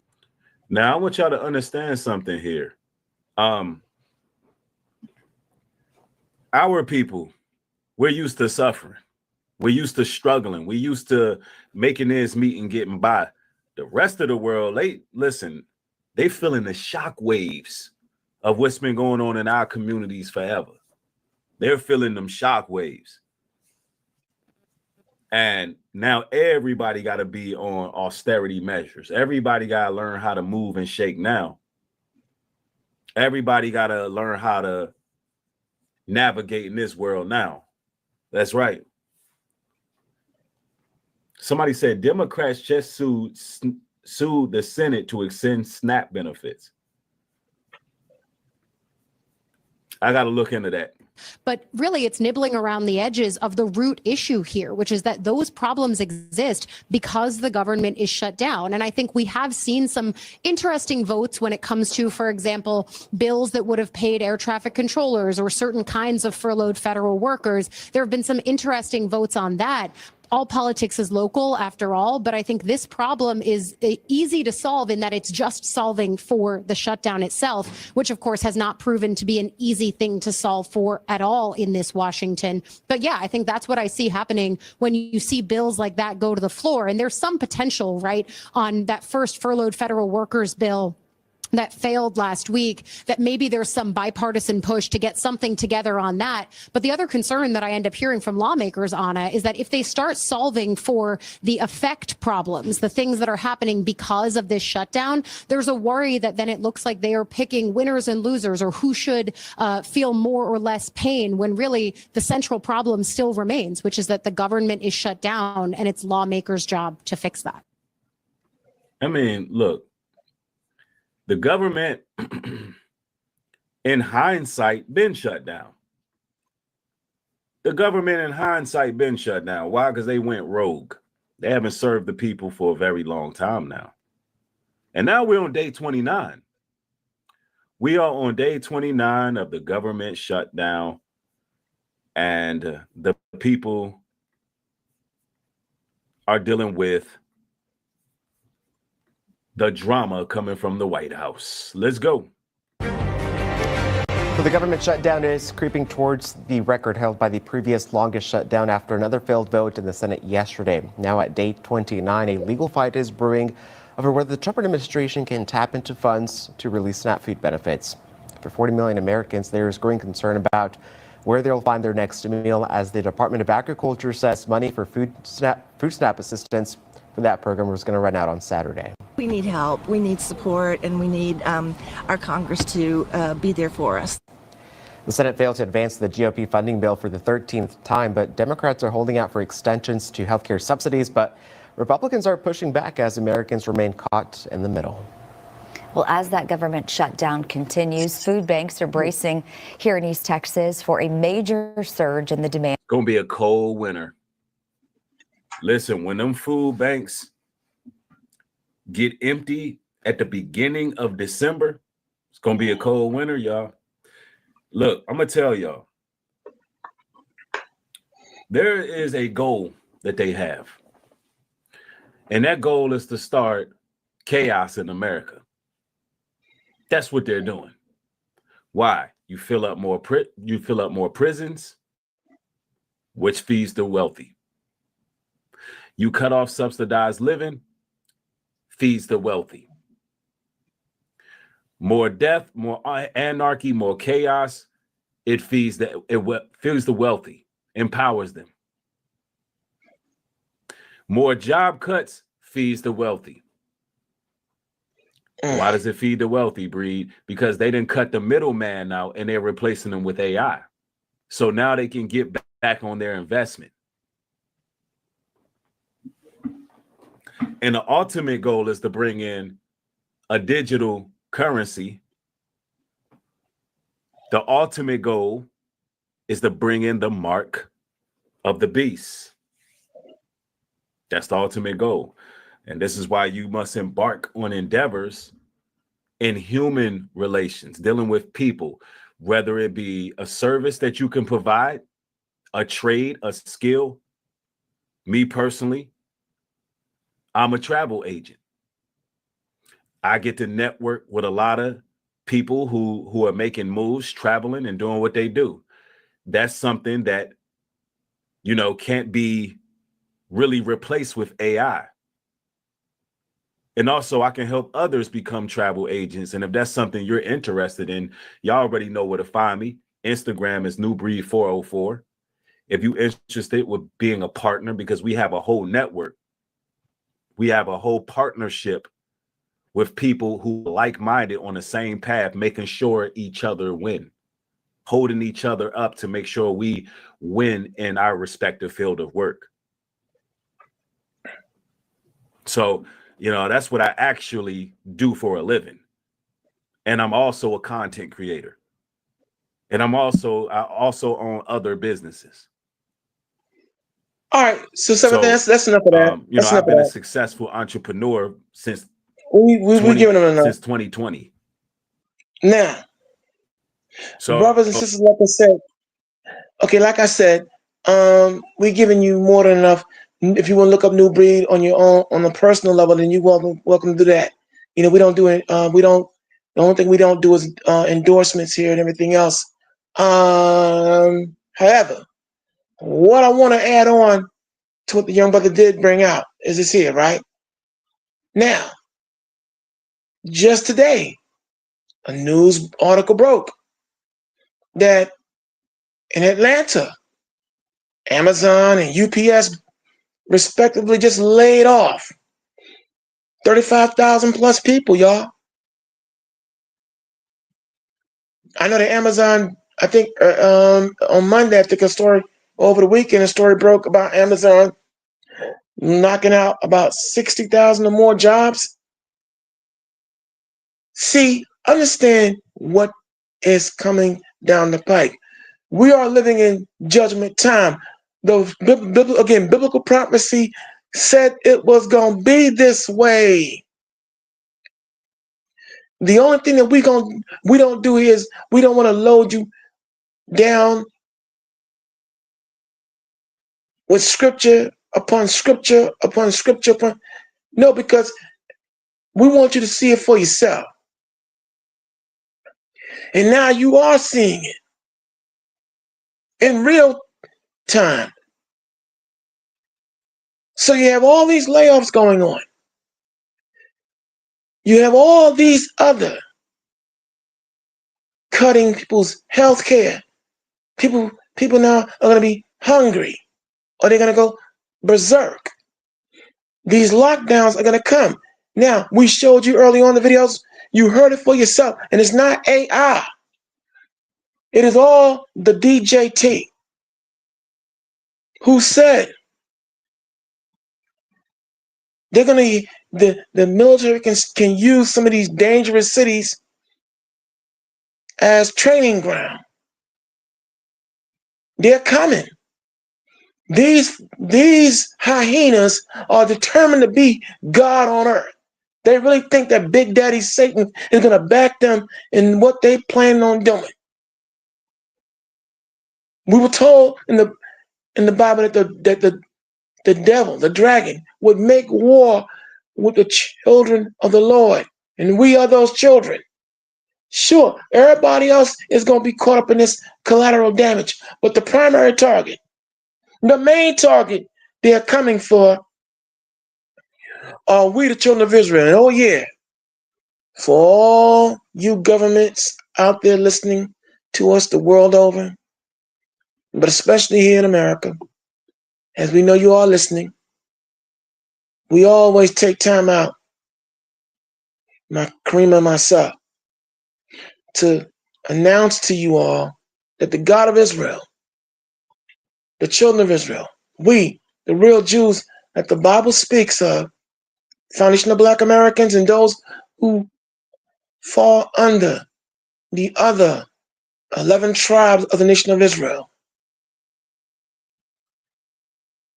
The Lord our God is now ordering you to let us go so that we may serve him.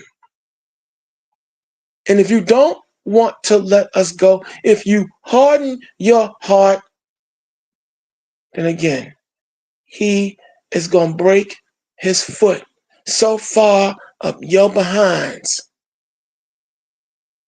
You will be defecating sandal, combat boots, whatever they wear out there in the other dimension of spiritual world.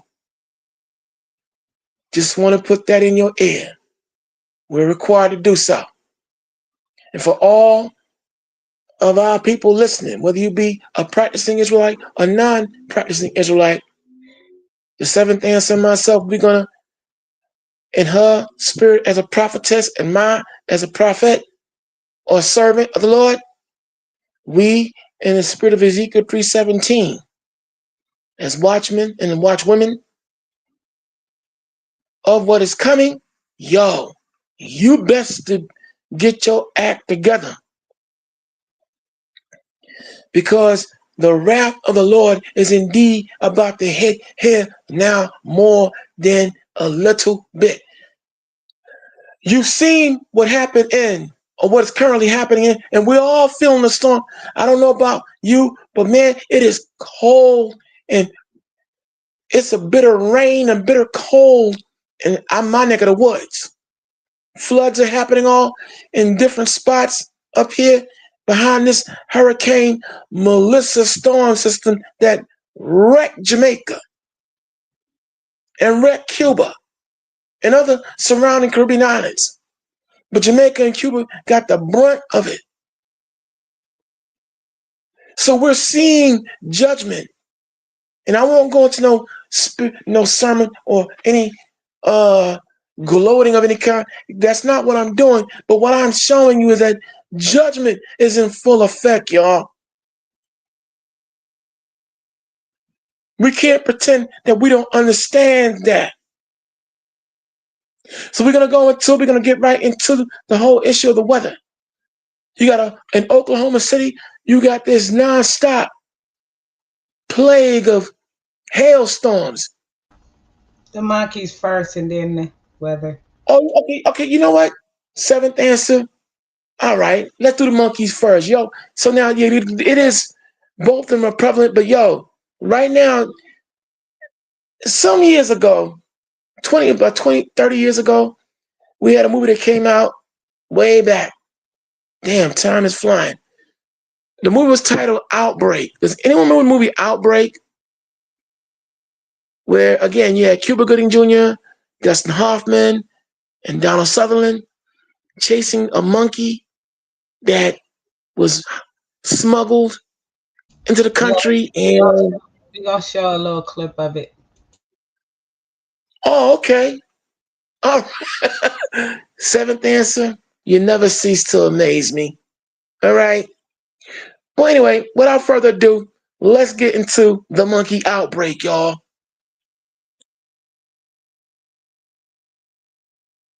Our town, and a bunch of infected monkeys got out and they let us out of YMCA summer camp to help the police look. 1994, a bunch of infected monkeys got out because Tulane University had their primate testing facility center in our town, and a bunch of infected monkeys got out and they let us out of YMCA summer camp to help the police look for them, bro. I remember they came to summer camp and they basically took the kids to look for. Let me get that pen real quick. Not kids, dude, the tallest boys. They took the tallest boys right out and we helped them look for them. I remember surrounding a couple of chimps outside of a Kenny Rogers Roasters, dude, off a highway. 1994. He's on the prowl there. It was hardly the story right there. Local journalist Scotty Ray was expecting to find in Jasper County, Mississippi. When you arrived on scene, what did you see? It was monkeys everywhere. A truck that was carrying 21 rhesus monkeys from Tulane University headed to a lab in Maryland had just crashed. I've seen 4 to 5 climbing around inside the back of the trailer, but there he sits. The initial report from the driver was that the monkeys were infectious and posed a danger to humans. Tulane later released a statement noting, quote, the primates in question were not carrying any diseases. That came too late, as 5 were caught. And look at the comment. The comment says the events that unfolded. The last thing the comments remind me of the movie Outbreak. Few remain at large. The rest are safe. The investigation is ongoing, but to Scotty Ray, one thing is clear. It's not something that you deal with. Here's, well, exotic animals, monkeys on the loose. Katie Weiss, CDS News. He's on the prowl there. It was hardly the story. Right there. We're all loose. Contain the area. A deadly virus rages through a small California town. We got 19 dead. We got 100 more infected. It's spreading like a brush fire. What are you talking about? If a team of dedicated doctors can't find a cure, the military has a solution. You're gonna wipe out the town. They're gonna kill all those people. Can't do that. Dustin Hoffman, Rene Russo, Morgan Freeman. Outbreak, rated R. Starts Friday, March 10th at a theater. these monkeys could be dangerous. Here's the truck where the accident is. Now here's one of the monkeys right here. Let's zoom in on this so you can see this. There's one sitting right there. We are live in Jasper County at I-59 around mile marker 117 with the wreck that has exotic animals loose. We got law enforcement here. All right, there's a second monkey, Greg. You might want to be careful with this. He's on the prowl there. Again, each one of the crates have monkeys in it. We have one that's escaped on that side of the road in the northbound lane.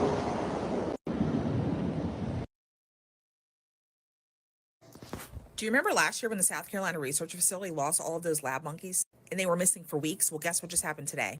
Down in Louisiana off of I-59, there was a bad wreck and some lab monkeys that were being carried in a truck from Tulane University, they escaped. They said the monkeys are about 40 pounds each. They're very dangerous. They're very aggressive. And in order to even handle them, you have to wear PPE, which is personal protective equipment. And initially they said that the monkeys have a potential health threat to humans. Then Tulane's Biomedical Research Center came out and said, listen, there's no threat, but we still don't want the humans to approach them.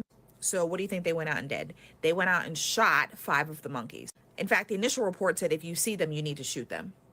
I'm going to put a shot of the monkeys right here. I took a little screenshot of the monkeys from the news report, leaving the back of the truck right after the accident. I have to find the right answer, but I know that they shot 5 and they said initially that 2 were still missing, but now they're saying that just 1 is missing, which is weird because don't you know how many monkeys you were transporting? Isn't there some sort of paperwork that went along with it? I'm going to go ahead and put this in the missing monkeys playlist from when the other monkeys escaped, if you were not aware of all of that, just because I have a lot of feelings on these animals having all this testing done. And if you want to hear them, you can listen to the playlist with all of my other videos. Go ahead and leave. Tonight, the alarming scene on Interstate 59 in Mississippi. A truck carrying research monkeys, possibly infected from hepatitis to COVID, crashing on the highway. Here's Mola Lengi. Tonight, the urgent search for dangerous research monkeys that escaped from the wreckage of a crash on a Mississippi highway. We got 21 monkeys that was on this, got 5 of them on the run. Video showing several monkeys crawling in the grass. Heavily armed officers responding to the scene. Authorities say a truck carrying nearly 24 rhesus monkeys from Tulane University overturned on Interstate 59 in Jasper County. Here's one of the monkeys right here. There's one sitting right there. At least 6 monkeys escaping. Officials warning they might be aggressive towards people and were potentially infected with hepatitis C, herpes, and COVID. They may have to neutralize something out here in a minute. And late today, police confirming all but one of the escaped monkeys had been euthanized for public safety reasons, adding they're still actively searching for that one monkey still on the loose. Well, David, the monkeys that did not escape from the truck are said to be okay and accounted for, David. All right, Mola Lengi. Tonight, the alarming scene. Tonight, the urgent search for dangerous research monkeys that escaped from the wreckage of a crash on a Mississippi highway. We got 21 monkeys that was on this, got 5 of them on the run. Video showing several monkeys crawling in the grass. Heavily armed officers responding to the scene. Authorities say a truck carrying nearly 24 rhesus monkeys from Tulane University overturned on Interstate 59 in Jasper County. Here's one of the monkeys right here. There's one sitting right there.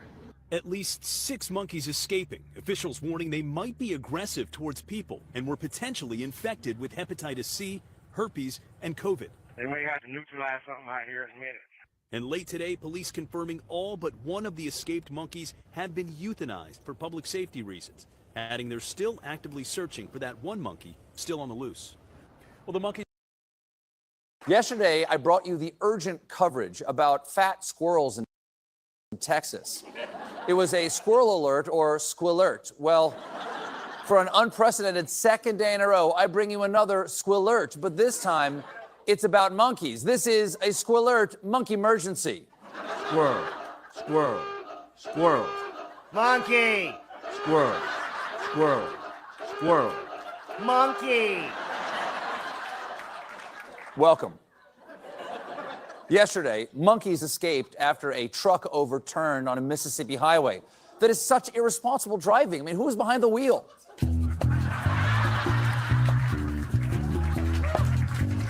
The crash specifically led to the escape of multiple rhesus monkeys.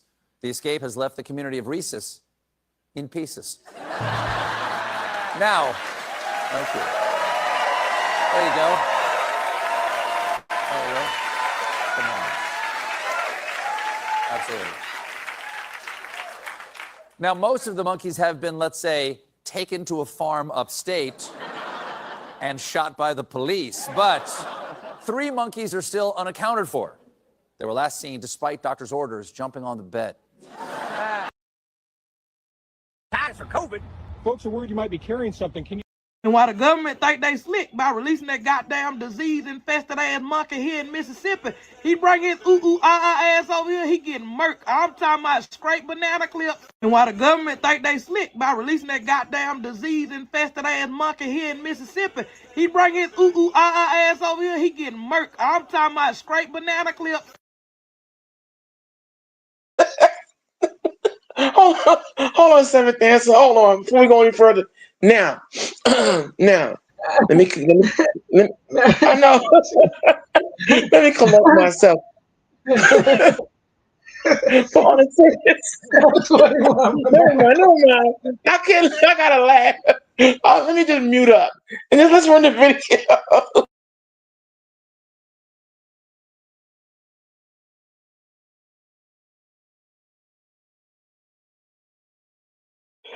All right, now let me collect myself. Now, listen. Now, on a serious note, this is a very serious story, okay? And you know it's serious because it's made the news. You know it's serious because now here come all the different stories. Now, whenever they start lying, you know they're lying whenever they come up with all different kinds of accounts. One minute they're not so dangerous. Next minute they're dangerous. Will we put some to sleep because of precautionary measures? Will we all but 1? But now we found out there's 5 that's unaccounted for. But now I want you to, now, in the movie Outbreak, I want to take y'all back. In the movie Outbreak, the solution that the government came up with, right? Since they felt that the particular outbreak in that particular town where that monkey was found, after infecting a great many people, they dropped a neutron bomb, just wiped out the entire town. Now, I bring this up to say this here. Does anyone remember just recently? I should have went and looked for the clip.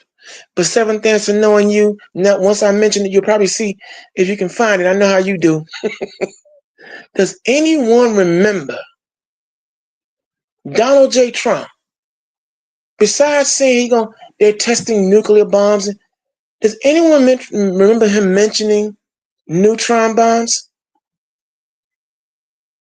I want you to think about what could be on the horizon. Cause see, if this potential disease outbreak of these disease monkeys, if they get within range of people who may be unsuspecting, because you know how you have some people out here, they love to be one with nature. They want to pet them. They may want to befriend them and hide them. I got you, Mufasa, or whatever. No, but that's a lion. But you know what I mean. It'll be that one bleeding heart that want to protect them, okay, and take them in. I got you, cheetah. And he or she gets bit. Then the next thing you know, an outbreak. But Donald J. Trump was talking about a neutron bomb just recently. Okay, we heard him talk about testing nuclear bombs, but he was talking about neutron. Now, for those who've seen Outbreak, you saw the devastation that bomb brings, where it sucks in the oxygen, wipes out people, basically disintegrating them. So now, let's say out of Mississippi, these disease-carrying monkeys if something should go awry, okay, because then I could have sworn that COVID started with monkeys, didn't it? The first wave of COVID, if I recall, they were talking about some kind of monkey or some other disease that started with some rhesus monkeys. And here we are now, 5 monkeys or more are missing, and they are diseased up. And then Donald J. Trump was just talking about a neutron bomb. Okay? See, something is amiss. This story is not cool. Because again, as a young lady said earlier on, you trying to tell me, and the seventh answer in our private talks was saying, you trying to tell me that if you had that kind of cargo, they would have taken better precautionary measures to ensure that truck, if it does crash, those monkeys don't escape? I want you to think about that for a second. And again, with the buildup that's happening right now, and then Donald J. Trump did mention a neutron bomb, an outbreak, so we get an outbreak by way of these monkeys. It's something it's really terrifying. And here it is in Mississippi, y'all. Boy, Mississippi been the hotbed. Jacked up water, lynchings and murders of all kinds. And now, oh yeah, Brett Favre and ripping off the welfare system of allegedly $77 million. Again, more lynchings and dead bodies being found. And now, outbreak of monkeys. Man, yo, big Mississippi, what's up with your state, bro? I'm just saying. But think about that for a second, you all. Some infectious diseased monkeys, somehow a crash transpires, and now they are out here. There's 5, allegedly 5. But then again, knowing these people, how they lie, it could be more. It could be all 21 damn monkeys, for all we know, with the way they lie. But let's rock out with 5. 5 monkeys. What if some kids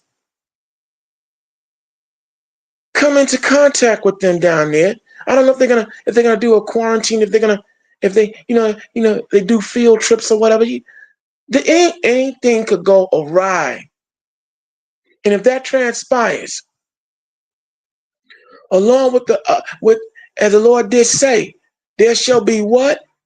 Earthquakes, wars, pestilences, plagues. Christ said you will see all these things. They will be all the signs of his imminent return. And man, oh man, in these last 4 years in particular, we have been seeing, last 5 years in particular, we have been seeing nonstop buildup, nonstop agitation, aggravation, and every other kind of Asian you can think of, dealing with someone being a pain in the behind. And now we have some monkeys on the loose, brothers and sisters that are allegedly diseased.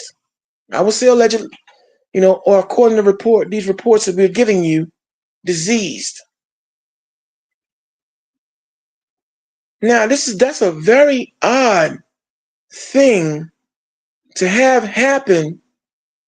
And here we are in the middle of all this upbuilding of famine and economic depression that we're about to embark upon. And now, diseased monkeys. All right, so I want you to take under careful consideration these dark and perilous times that we are living in. And the fact that Donald Trump didn't, I can't, I'm going to, I'm going to look for it myself. This man did just mention about using neutron bombs or the use of neutron bombs. Because we showed you early on in the broadcast how this man was talking about waging war on the streets of America against Americans as they embark upon this, indeed, Project 2025 Das Wunderkind Hitlerian agenda. And then here it is, art tends to imitate life. I mentioned the 1995 movie, which the seventh answer gave you a clip, Outbreak.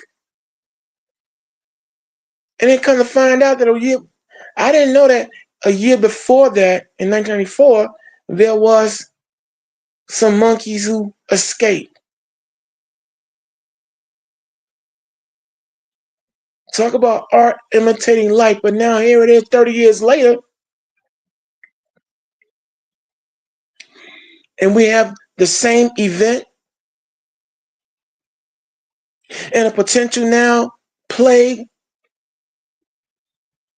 Because again, as I recall, COVID was supposedly because of some monkeys or some other crap in China, and somehow it got here. But anyway, I don't want to digress too far and everything. I don't want to get too far off topic or too far off base.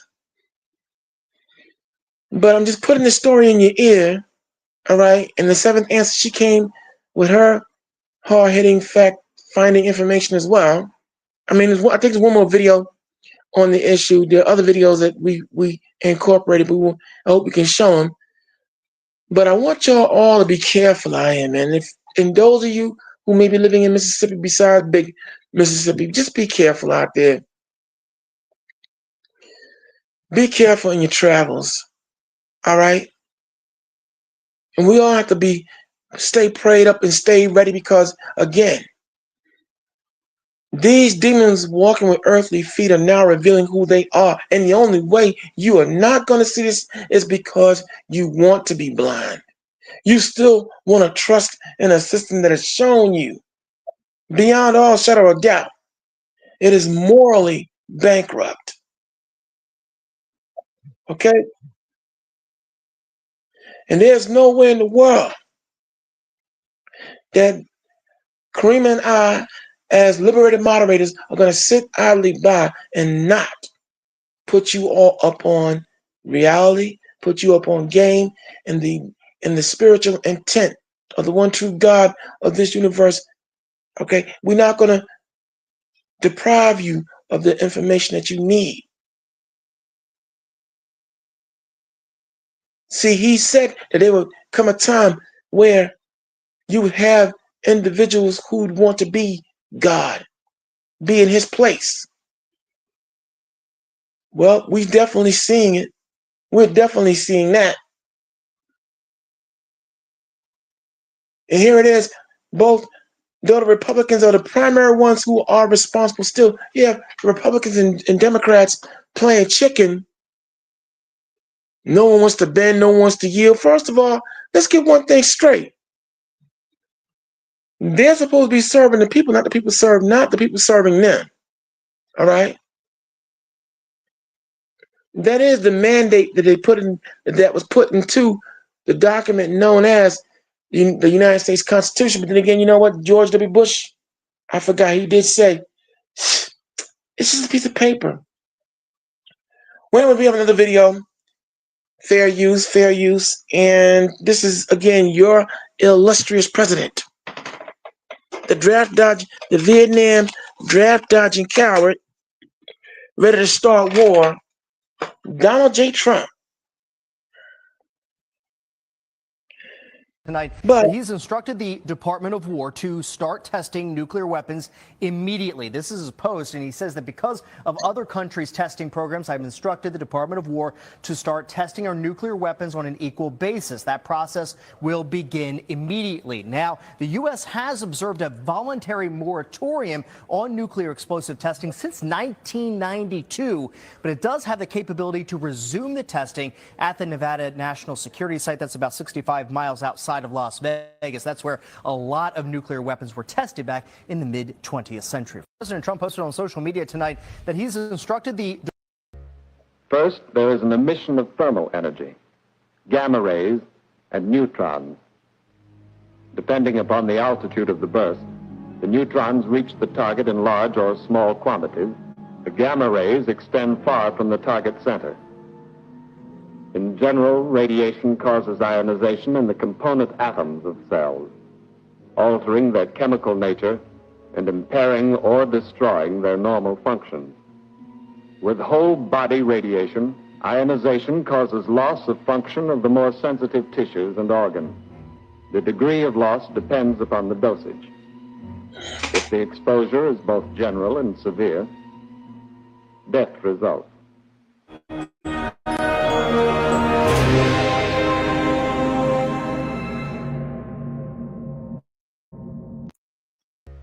First, in my opinion, I hear the Democrats are going to be blamed and the Republicans are going to be blamed. I actually think the president would be blamed.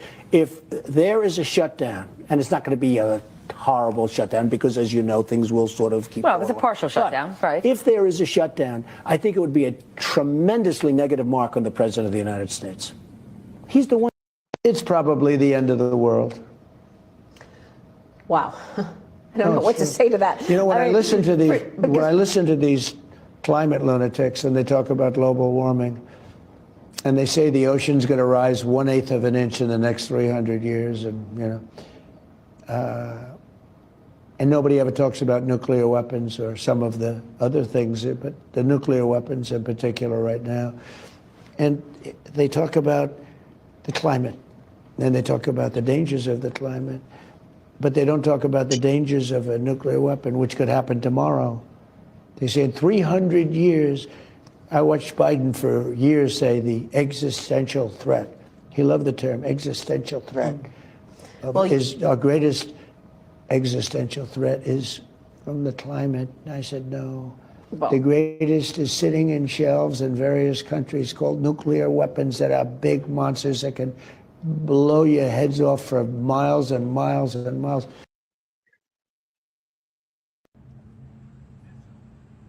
Sir, do you approve?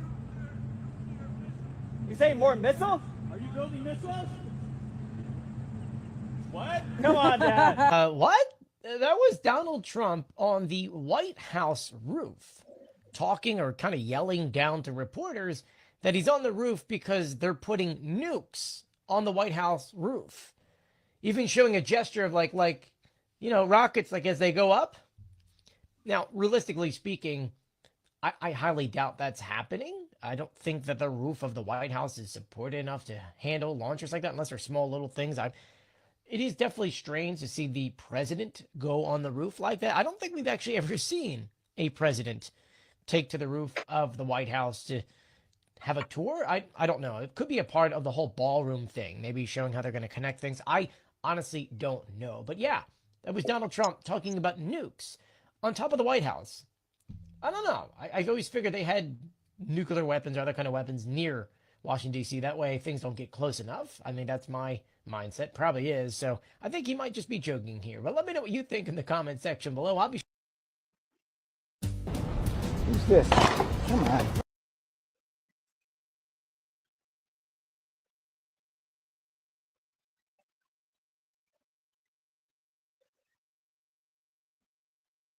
yeah. Now, Kareema, she pulled that ancient neutron bomb. But ladies and gentlemen, I just want to say, did you hear what he said? Yeah, we're testing, we're talking about neutron bombs and other things. But I'm gonna try to find that quote myself. But listen, the thing is, this outbreak, if these monkeys if something really starts jumping off in Mississippi after this story. And not only Mississippi, but beyond. And with the uprising, the potential uprising of the people coming, these maniacs could drop a neutron bomb. In the movie they did this, that's exactly what they did. Wiping out a town to contain the virus this monkey carried. I want you to give careful consideration. That order could very well take place here. Because there are certain forces in this country that have proven that what they can't control, they kill. And I'm very bad at pronouncing this guy's name, but it was a senator at one time named Miguel Zabrinsky who said, and I quote, "It's easier to kill 1 million people than trying to control them." I want you to take under careful consideration that quote, as you did hear your president, Donald J. Trump, say, if we have to use the military to go in and quell violence and uprisings, then that's what we'll have to do, because we're going to bring about law and order. It's about order. This is your president. This is America, the land of the free and the home of the brave. No, America has been the land of the freaks and the home of the depraved. And we're going to stop playing here. We ain't playing.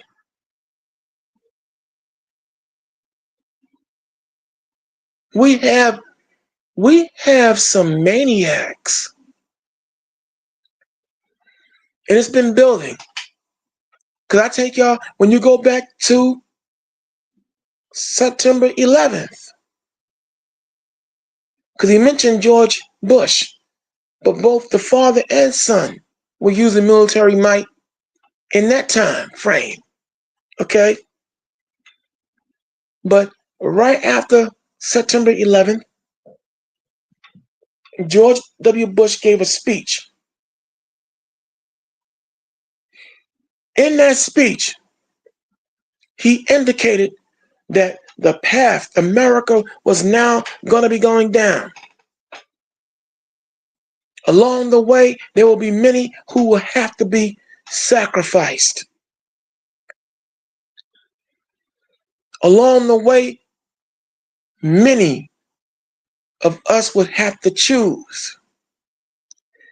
Either you're going to be evil or you're going to be good. You're either going to be for us or you're going to be against us. And if you are against us, then you are our enemy. That speech went over a lot of people's heads. But it was clear to those of us who have our antennas on, and given the fact that we know that September 11th wasn't no outside job, it was an inside job, treason on a high level. The man was indicating way back when. And oh yeah, who is George W. Bush's most favorite person as well? That's right, Adolf Heil Hitler. That's right. He was often quoting Hitler quotes. And if you are against us, then you are our enemy. That's a Hitler quote. Now I won't speak any fake German or Austrian or whatever language they were using, but you get the idea. Yeah, we have some maniacs at the helm of this presidency, ladies and gentlemen. And now, we're going to take time out to let you know you are now tuned into the Lion's Den, the segment titled The Conversation Continues. Talking about what's on your mind. And we are your host, the seventh answer lady Kareema, along with Brother Dark Storm. And what we do is let you know that when you tune to the Lion's Den, from city to city and state to state without no follow, bloops or blunders.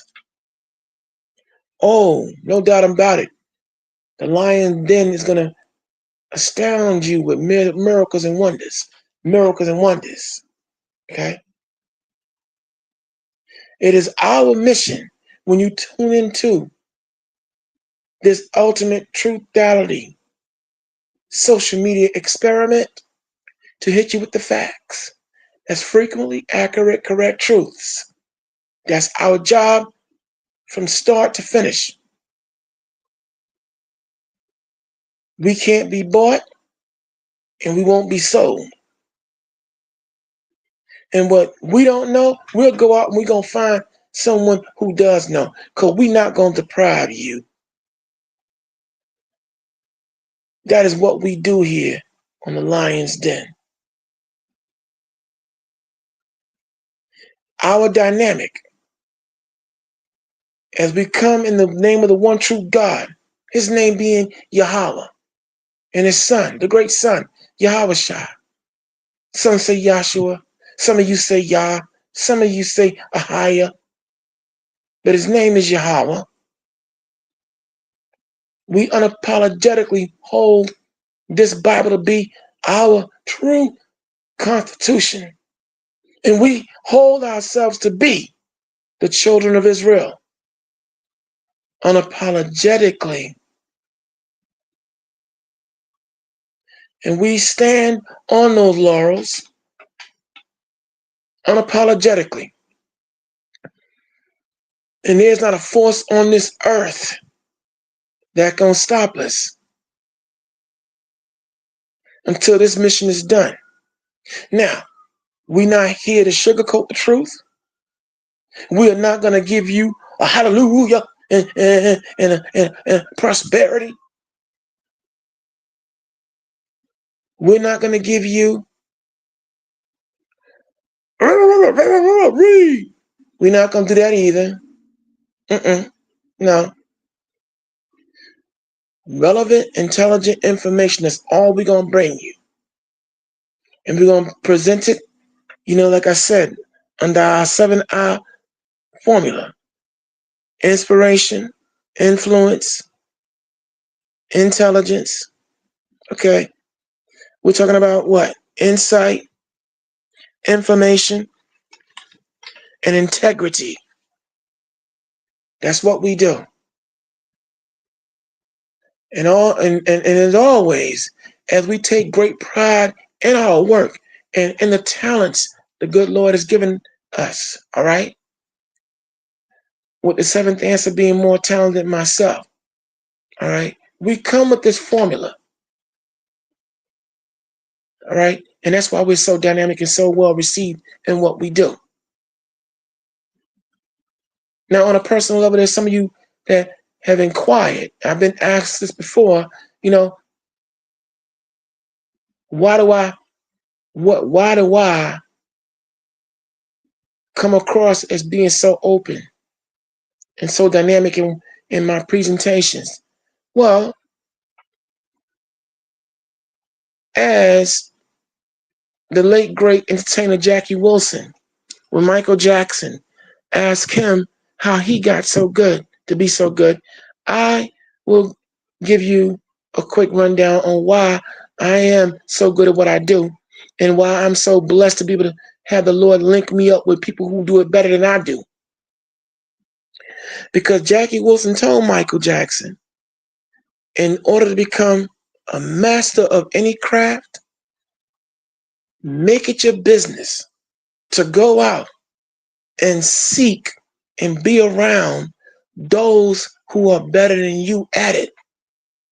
Study them, model them, and then make it yours. And so, I have no problem. As I'm on my one-time public access talk show, I'm going to tell you why I love the Lion's Den, and the Most High hooked me up here to be in this wonderful place, and why I am so bipartisan and able to promote others, and I'm secure in who I am. I model myself after, and then some of y'all might find the second person I name controversial, but I give credit where credit is due. But I model myself, besides taking Jackie Wilson's credo of seeking out those who are better, I also model myself after the late great Muhammad Ali and professional wrestler known as Ric Flair. Woo! And let me tell you why. In my watching them as I grew up as a child, what made them stand out among so many other people was that they had this incredible knack for not only promoting themselves, but promoting others by putting out other people's names. And this is how they won the love of the people in their different respective personal and professional lives. So when I come here and you hear me give accolades, the Seventh Answer and others around me, it's because, look, I have no problem. As the Bible said, be willing to exhort one another. See, Willie Lynch taught us to be competitive and have this unhealthy energy and tear each other down. If you see someone who's better than you, people get jealous and they want to tear you down and destroy. No. By watching Muhammad Ali, he had in his professional life, his personal life, even on the world stage when he spoke for the people, he always promoted those who were better. He always was in the company of those who were better than he, as far as speaking. But he got better when he was under Malcolm X's tutelage. That's right. He enrolled with Elijah Muhammad when Malcolm left, but still under Malcolm X's tutelage. Watching how Malcolm spoke, following Malcolm's directive, picking up a dictionary and increasing his vocabulary. And when you listen to Malcolm, he always named those who were great, who were beautiful, who were just as on point as he was. If you go back and check out Ric Flair, he had no problem getting people over in the business, because he said, listen, at the start and end of every day, our profession is about being able to put people in seats and come pay to see us. And if we don't do this together, then how do we make our money? And so it is. When we talk about unity here, we're displaying our unity. We show you how unified we are. We don't just talk it, we walk it.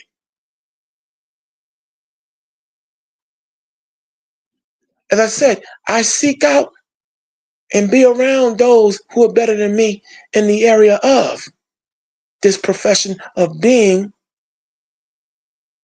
a content creator or having discussions, And I've only gotten better.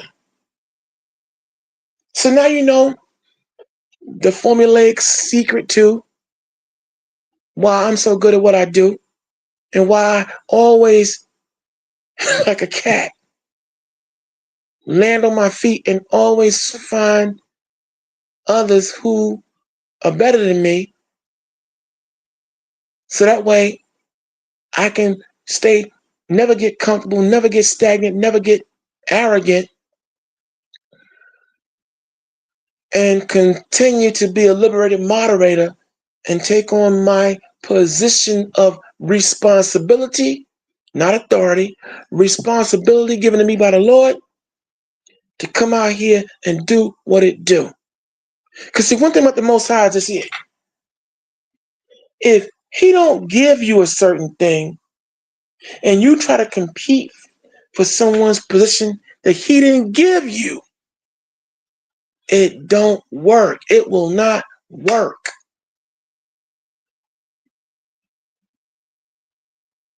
And by that I mean, look, there have been times where I tried to enter the debate league, and that's not really my forte. That's not really where I belong. And I can admit that I went in fueled by ego versus doing it right. And I had to get myself, how you say, rope-a-dope and smacked up a little bit. But it's all love though. And so by not having an unhealthy competitive nature and following the model of Muhammad Ali and Ric Flair, that's why some of you now tune into the Lion's Den so heavy. And that's why when you listen to the conversation continues, you love what I and the Seventh Answer are doing right now. We go through many problems in our personal lives, but still we follow the directive of the Lord. I think it's Romans 13:1. I now incite you, brothers and sisters, I'm gonna put that in as well, to render yourself as a living sacrifice. And it takes a lot of heart and dedication to do what we do here. There are a great many people who they got their Cash App. I'm not knocking anybody, but what we do it free. We're doing it for free. Because we are answering our calling. We don't knock anybody else if they do Cash App or whatever, but we do it free. Because Christ said, freely you receive, freely give. And you'll be rewarded elsewhere. Now, sure, I don't get what I would like to have, but I am taken care of, but still the struggle's real, y'all. The Seventh Answer, for her, the struggle's real, but yet here it is. She still bites that bullet. And coming in the spirit of the Proverbs 31st chapter woman, industrious, hardworking, putting her hands and feet to the fire to support the nation, to support the people, and we doing it. And how we gonna continue to do it? Like James Brown said, we're gonna do it to the death. We're gonna do it to death. And again, so now I hope that some of you out there listening, like I said, you'll take one of the 7 eyes and you'll be inspired by this revelation that I'm giving you. It'll inspire you. It'll influence you to get up off your duff and start utilizing your talent. Because see, as this society comes down, we are coming up. As these people end is at hand, our resurrection and redevelopment and restructuring as the world ruler, maker, shaker, and policymakers in this world is now coming back into play. Our time of servitude and punishment is up. And we're going to take this now. Now, it ain't about asking, it's about taking. This is not about integration or whatever. No. No. No. So what we're gonna do now? We're gonna continue on. We're now gonna go. We're gonna go into our next subject matter. All right. As we have a storm system, Hurricane Melissa, wreaking havoc. All right, and this is and what you're looking at is an aerial view of the hurricane. All right, before it hit Jamaica. Look at the size of that thing, man. Look at the size of that system. Like I said, we're in some troubling times, y'all. Run the video, Seventh Answer. Run the video. Oh yeah, fair use, y'all. Fair use.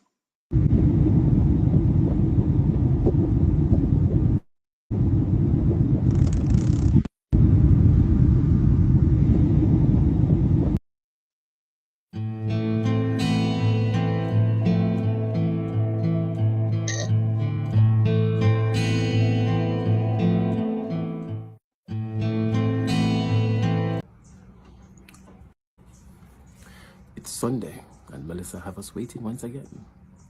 The amount of time we have to buy food because we think she's coming, and she's not coming. She's taking her sweet little time. But Melissa seems to be very moving at a very strange and unusual way. It's confusing metaphors itself, like they don't understand why a storm is just out there and it's moving so slowly, but it's building up at the same time. It's almost like it's a drag car just building up speed, ready, it's just waiting on that cue to just shut off.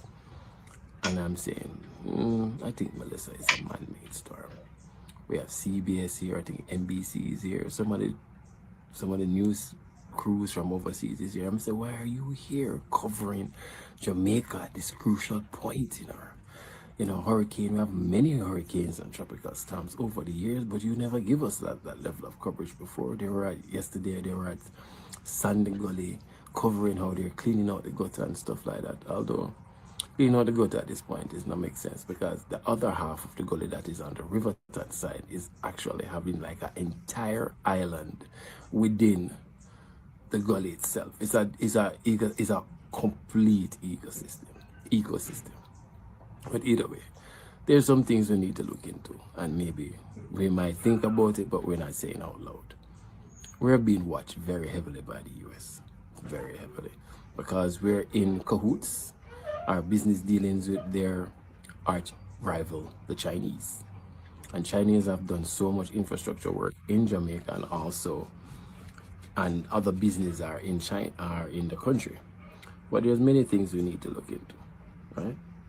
First, a couple of years ago, our Prime Minister got a little check to say, remind him who is in power when he went through the airport because he didn't conform to the new Rainbow Coalition of allowing the ambassador to have his wife, quote unquote, get diplomatic immunity. So they kind of send him a message. Trump got into power, that's two, where he says he's going to buy Jamaica for $18 billion. And they say, why is he interested in buying Jamaica, right? 3, where that they're saying that there are oil at there's the possibility of about 7 billion barrels of oil outside of the shores of Jamaica. And I saw a video saying they have great plans for Jamaica and this new venture. Some people put in a PowerPoint presentation and talking about Jamaica like, yeah, this is where we're going to get the next, exploitation, if that is the case. 4 military ships are in the Caribbean. Never, all my years, decades on this planet, we have never had military ships in the midst of the Caribbean. And all heads of government is just quiet, other from Trinidad and Tobago's Prime Minister. But nobody's like, yo, why not there, sir, brother? I don't need for there, sir. One of the guys of, drug trade and all of that stuff. But let's put it in context. Maybe they're trying to send us a message. And Andrew is not being, cooperative, so to speak. You have a ship in the Caribbean, all of a sudden a hurricane come out just there, but it's not doing what the usual thing. It's category 4, but you look, it's overcast, but there's no rain. Unusual, isn't it? I think that the ship that is out at sea, it's actually controlling the weather, controlling the hurricane in the system. First, remember a couple of weeks ago, Trinidad had a tornado out of nowhere. We have never heard of tornado in the Caribbean before. That's very unusual. That's some very unusual things happening. Right now, Melissa is like at sea waiting on a decision, like she'll wait to get a permit. Like she'll say, have you gotten this? What is it? Should I go? Shouldn't I go? What is it? Has he made up his mind as yet?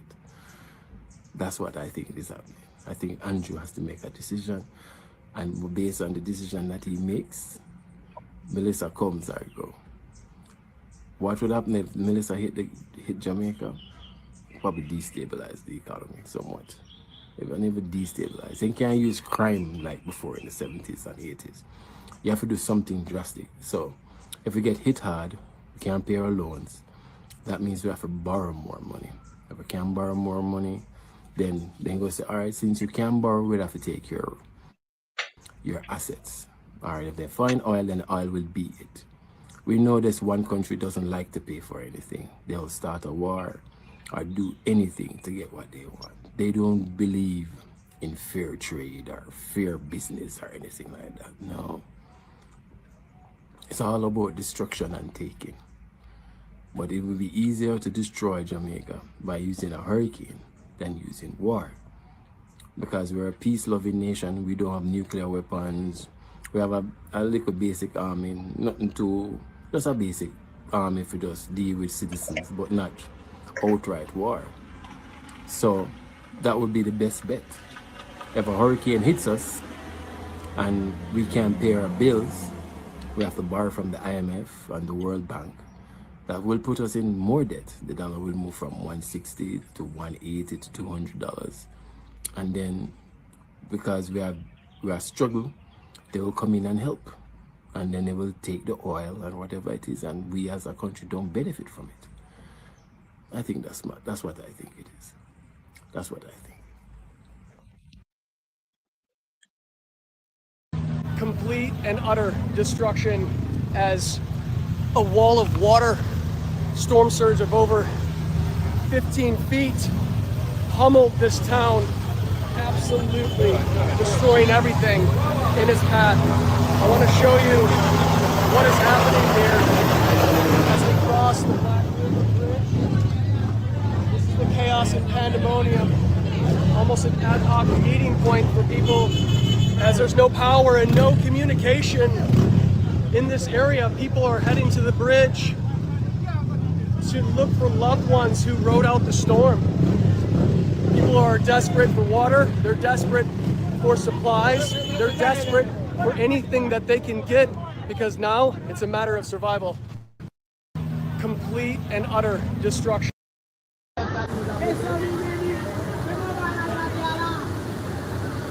Mwen gen 4 semen nan ka la, mwen kon ti bebe ki gen 1 mwa, mwen gen yon ki fek 17 an la. Mwen gen yon ki gen 8 an, yon ki pral gen 4 an la, de semen ka bal 4 an. Eh ben, tous les 4 ans.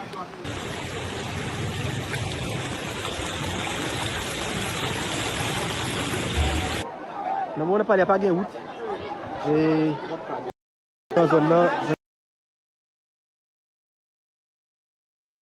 Now, okay, what I want to do, I want to unpack what the That brother man, said. he said What he happened? lost all. He said he lost all 4 kids. He just said Who he lost 4 all. kids? He just said that. That's why I paused the video, because I wanted to say what was on the screen. He said he had kids and they was young, and he named their age, and they all gone.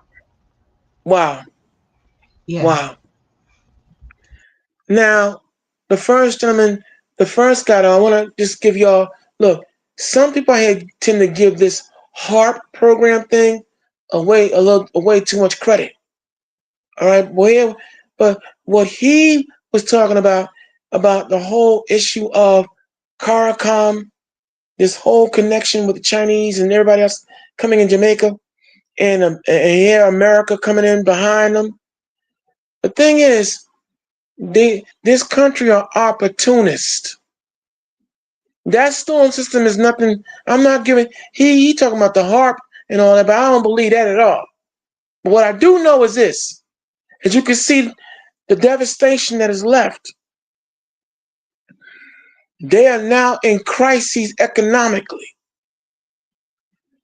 And so one thing he is right about, though, the opportunists and vultures are now going to come in and definitely try to get a link on Jamaica and a hold on Jamaica without having to pay some of the ruling class and governorship that are actually Jamaicans anything. See, one man's storm and destruction could be another man's opportunity to come in and get money. Just putting that out there. But here it is. He's saying you have America and others, but especially America, looking to come in and capitalize on their destruction. But I don't think it was no HARP program. That'll be enough for another discussion. Let's keep the video going, Kareema. Yeah, he said that they got a boat out there, and that obviously they seeing this boat, and that boat is the one. He said that it's man-made. They created this, and when they created this, so they can go up in there because it was no rain, it was nothing that was really, pretty much warning them of this. He said that they caused this. And they caused this because they want to go up in there and take, cause them to, suffer and whatever, destroy whatever economic system that they have, so they can act like they're going in there to help them, so they can take the gold and the oil or whatever they have. But he said it's man-made, and he's not the only one saying that. That's the reason why I played that. No, it's cool. No, wait. Seventh answer, that's fine. That's one heck of an accusation, though. Okay, but I know that they are technological terrorists out here, HARP program wise or what have you. But But wow. we know that they mess with the weather. We know that they turn the weather on and off. We know that they cause certain things that happen with this weather. They can make it rain. They can do all kinds of things, and we know that they're doing this. But I believe that they did Hurricane Katrina like that. They could just mess up the dam. You know what I mean? They did California like that. You know what I mean? Not California, but I believe, what was it? Forgot where it was. No, it was somewhere out here. Messing with the dam. You understand what I'm saying? They control the flow of the, you know what I mean, the dams and things like that. They destroy it. They don't make sure that it's properly up there, and they know that they supposed to basically maintenance, and they don't. You know what I mean? They cause these certain things to happen, and I believe that they did the same thing. But he's not the only one that's saying it. I'm gonna show other videos where they're saying that this is man-made.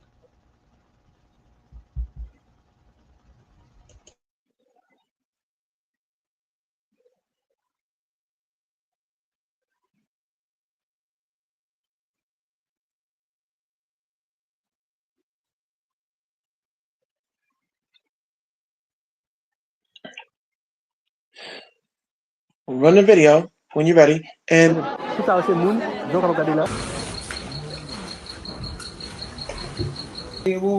primeros cines, lo tuve que, ¿cómo se llama esto? Meterme dentro del armario. Digo, no, para que no. Mira, hasta la comida que me iba a comer, no lo pude comer porque mira, me la llenó de agua. Todo en el suelo, todo. Lo monos se está subiendo. Coge ahí para levantarlo. Claro, que todo se lava en otro punto. ¡Ay, ya se la dan!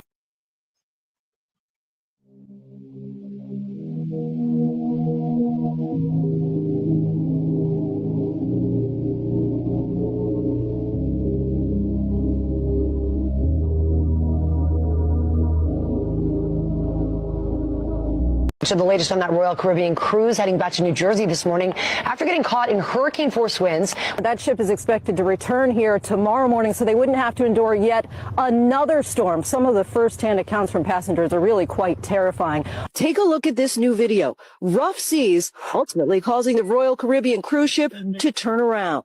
This morning, the ship is on its way back to New Jersey after hurricane force winds gusting over 100 miles per hour and 30 to 40-foot waves prevented it from making it to its final destination of the Bahamas. Whoa. Yeah, talk real quick. Hold on.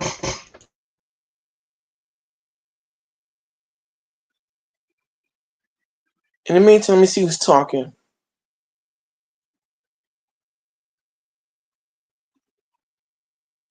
Yes, so I've been your outbreak. That go back years ago. And you was thinking the same thing about the possible weather manipulation, Salaya Benya? Okay. Tyrone, I told you my sword, swift and terrible. I'm great at what I do. Okay, Tyrone. Yep, man-made. Me and Willie Earl King did Katrina. Pull up his song Writing in the Sky. Kata Warrior. Okay, Tyrone. Moving on. Gotcha. All right. So as we move on, right? As we press on, we're covering the extensive damage done to Jamaica and Cuba by the storm system Hurricane Melissa. But the bottom line is, you know, as I said, we're living in some dark and perilous times, and now, if indeed, let's rock out. Let's rock out with, let's say if this was a man-made ordeal. Let's say it was. Then again, that only adds further to the demonic levels that they're on. The Lord did say that in this time He would allow them to have certain technology and certain abilities that would fool even the very elect. So it is something to consider. All right. And there's been a whole lot of fallout with this CARICOM. If you don't know what CARICOM is, short Caribbean, I forget what it stands for, but I have to bring it up. But since the administration of Barack Obama, there was a deal that was made way back when in his administration, where China and a few other Asian countries would come through in Jamaica and take over. And this is when you had Prime Minister Portia Smith Cherry as the Jamaican Prime Minister. She made that awful deal, selling out a great many Jamaican people. And they've been trying to wrest control back all this time, as the young man in the initial video was saying. And now with this storm system coming through like it did, it's really convenient. It's really eerie, because I did hear on certain news report this storm was moving rather different. I don't know what they meant by different, but now with coming here and doing this segment and now hearing possible weather manipulation HARP program, now I get why certain newscasters were saying this storm, however, is moving different.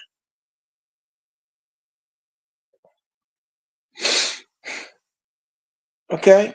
So you can run the video when you continue whenever you're ready, seventh dancer.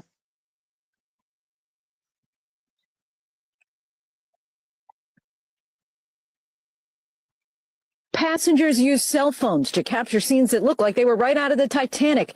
So the latest on that Royal Caribbean cruise heading back to New Jersey this morning after getting caught in hurricane force winds. That ship is expected to return here tomorrow morning so they wouldn't have to endure yet another storm. Some of the first-hand accounts from passengers are really quite terrifying. Take a look at this new video. Rough seas ultimately causing the Royal Caribbean cruise ship to turn around. This morning, the ship is on its way back to New Jersey after hurricane force winds gusting over 100 miles per hour and 30 to 40-foot waves prevented it from making it to its final destination of the Bahamas. Passengers used cell phones to capture scenes that look like they were right out of the Titanic. So the latest on that Royal Caribbean cruise heading back to New Jersey this morning after getting caught.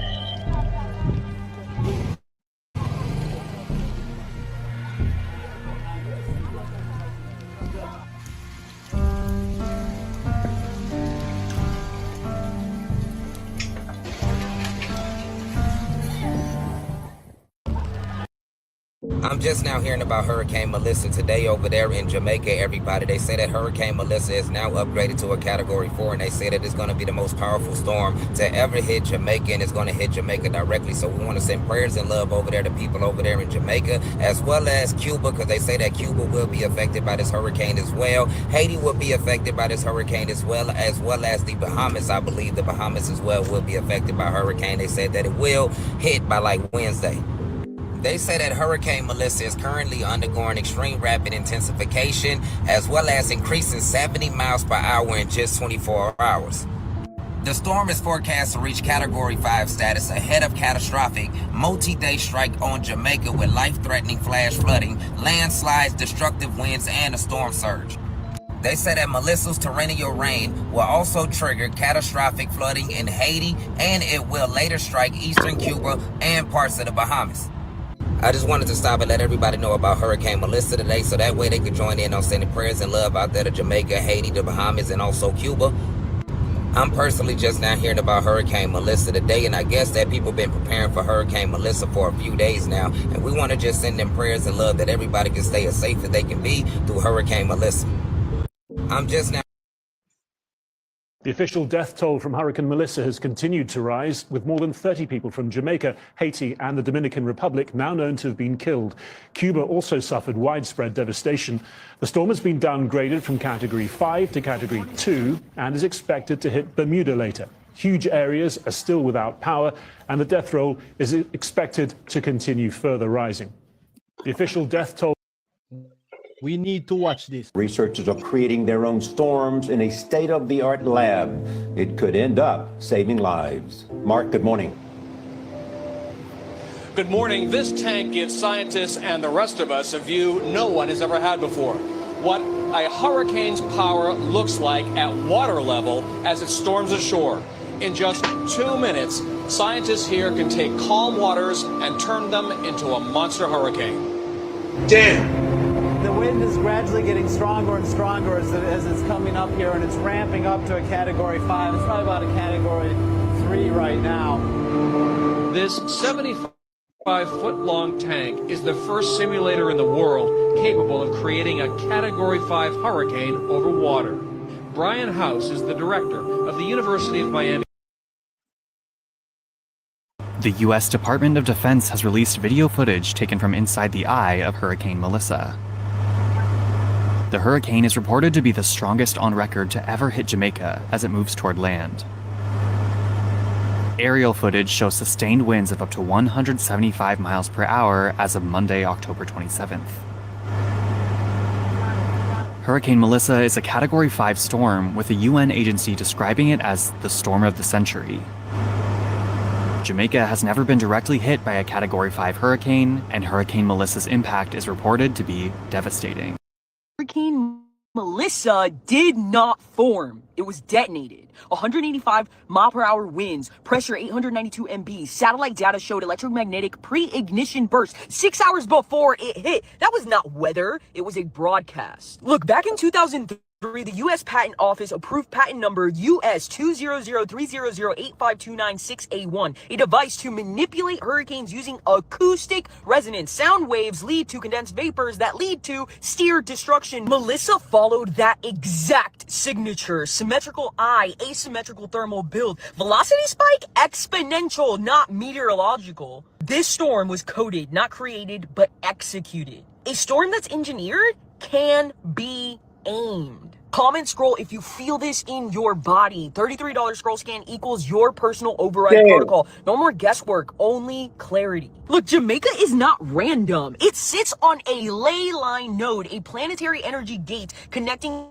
to the Atlantean corridor. When the storm hit, Vision 2030 launched. UN Smart City, biometric ID rollout, AI surveillance grid, same hour, same zone. And I bet you didn't even know that Melissa means messenger. This wasn't just weather, it was ritual infrastructure reset. Look, old Jamaica was organic. New Jamaica, fully coded. Drop scroll below if your nervous system knows this was never about rain. The scroll scan decodes your role in this frequency war. In scroll law, when a storm becomes too perfect, it turns on itself. Melissa was not just a weapon, it was a mirror gate, a failed mimic ritual disguised as climate. Your dizziness, your heart racing, your emotional spikes, yeah, they're sinking to the planetary hydrosphere override. The grid is recalibrating. You're either in collapse or you're in command. There was never a timeline where you were not meant to see this. They patented the device, they launched the grid, they erased a nation, then replaced it with code. Still think it's just a storm? Then explain the patent, explain the ley lines, explain the Vision 2030 portal. You can't close the loop until you scan the scroll. And oh, wow.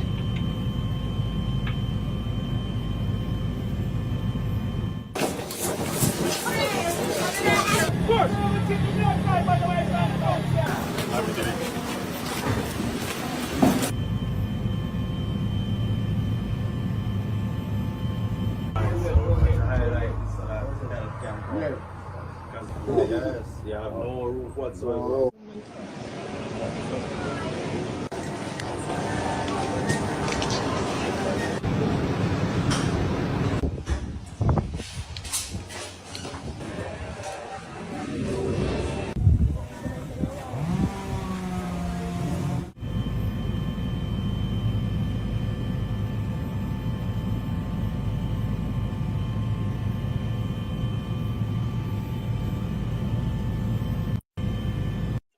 After its rampage across Jamaica and eastern Cuba, will Hurricane Melissa then head in on the United States? There's a chance that Kingston will end up just east of the center, and with the winds being counterclockwise, it will have the motion of the wind and the motion of the storm adding up in terms of the wind and the storm surge pushing the water up into the bay.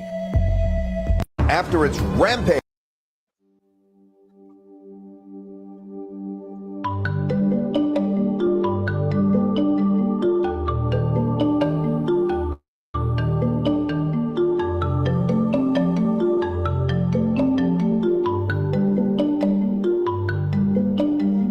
Conditions here are devastating. Catastrophic is a mild term based on what we are observing here. We are immobile.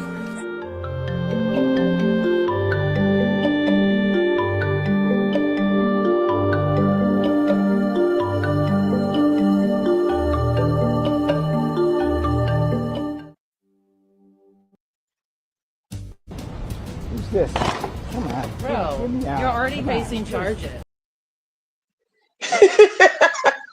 Wow, we're back. Yo, seventh answer. Wow. Now that is something to consider. All right.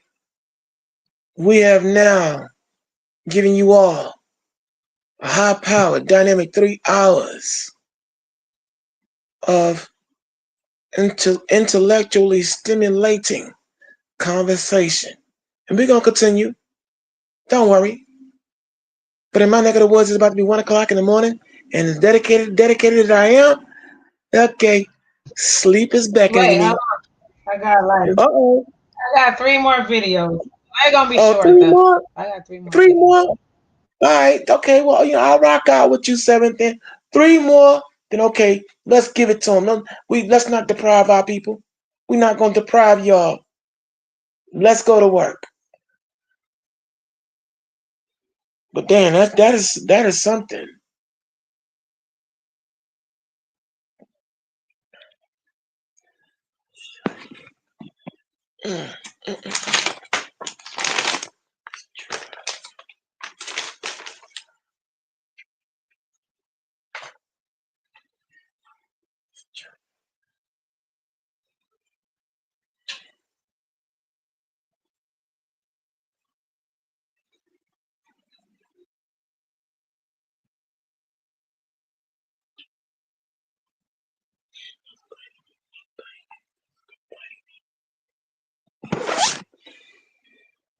Let me see now.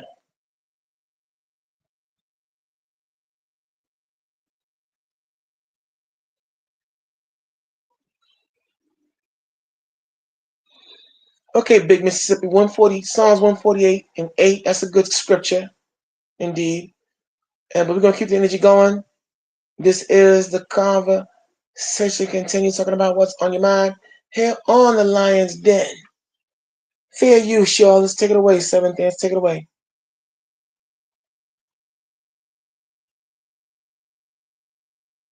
And I remember Donald Trump, because he was talking about Donald Trump. He said that he was trying to buy Jamaica. Donald Trump always talking about buying something. But yeah, he just mentioned him. I was trying to find that video, but I'll do it on another time.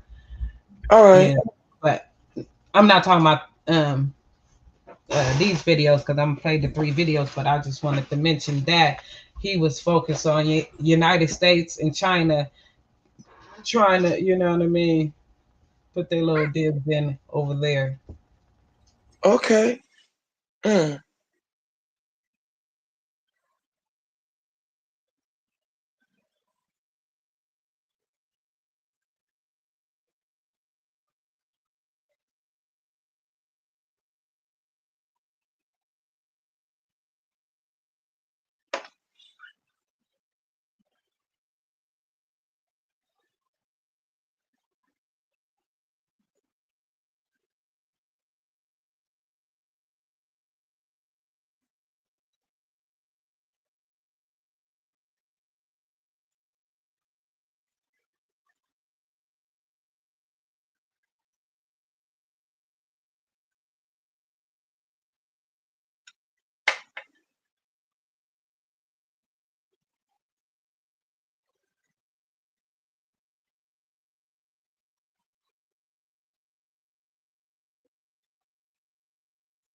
And this is footage of Jamaica, Kareema?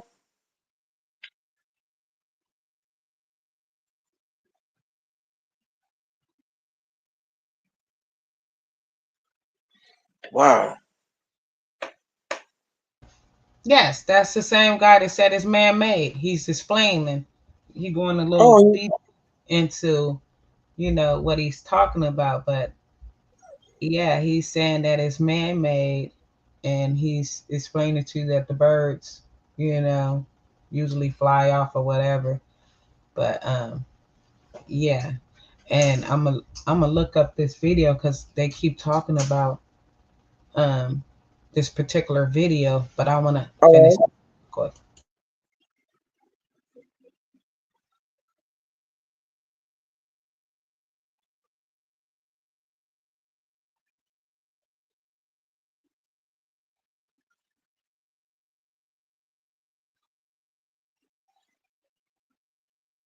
But is there any sound?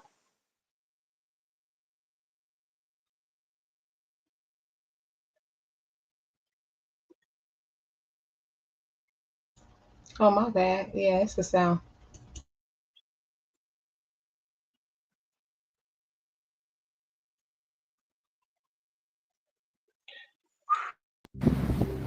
No, people. See that? I'm telling you already, but you don't hear now. Look how much bird that fly people in the sky. Look how much bird that want to take them people. Look up. Now see them people. See that the bird them enough. It's not typical day old people. See them? Look how much bird people. So if storm was coming people, look how much bird is flying. Look how much bird is in the sky. You understand? And this is from the seafront people. Whenever a storm is coming, people, the bird them fly away from the sea. Some come from the seafront, but just showing up in the hills just while. Now see there, people. As far as you can see. So if storm they come, people, but what them to know, people, look at the water, people. Those are birds in the water, people. See there, and me say to them. Those are birds lying off in the water. Birds like crazy in the sky. Look there. Birds like crazy in the sky, people's flying. Look there. So people, and me say so. So, if the bird them they're nothing in the sky, people, and the bird them they're nothing on the sea. But what am I doing? Them I do a thing called cloud seeding. Them trap the thing in the cloud and they take all 2-3 days before it ripe. But for some reason, the ancestors them is slowing it down and them is dropping more and more in the cloud. And then you people, now back the ancestors, you people spirit are dead. Says that the ancestors come to save, you know, and when they sell out the ancestors them. That's why the ancestors them put people like me, the emperor, the chief high priest, the maroon chief high priest, to come show the people, see there, this is a sea with the pan. No storm in the outer sea. No. Over there, some people, it's 80 is in that direction, people. This is Kingston. That's why they say Kingston and Center go get the first lick. A word for whole over there. So this is in front of 80 may face now, people. And Cuba, they over there, so. So, 80 is 1 hour and a couple of minutes away from Jamaica. So the storm could have go slower than the slowest storm. It should have reached Jamaica over 20 hours ago. The storm, and if it's a category 1, it should have reached Jamaica 1 hour from Jamaica. Category 1 would have reached Jamaica months ago, years ago, weeks ago. And they say that category 5 now. But why no storm is out there, people? See that? Look much bird, lot of massive. Look at bird, people. Look at bird, people. What kind of storm? And the bird are on fish, people. Look how much bird are on fish, people. Look how much bird is out there, people. Look there. Look how much bird is out there, people. I wouldn't still believe that the Prime Minister, people them are selling out. When they come out and go march, using the social media, leak out against the evil, what they want to do, no, no. The ancestors is holding out the cloud seeding people. The ancestors is holding it out. But you, the people, don't believe in a God again, you don't believe in our ancestors. And enough of the pastor them, I wish to see this happen, to get more money. By playing with mind, people, I am showing you reality, not insanity. So look for yourself.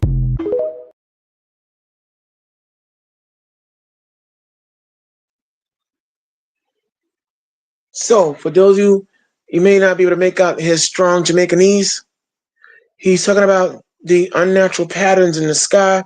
The birds didn't take off or leave in the midst of if it was a natural high-powered storm, they wouldn't have remained, but they remained. Excuse me. Correct. Go ahead, Kareema.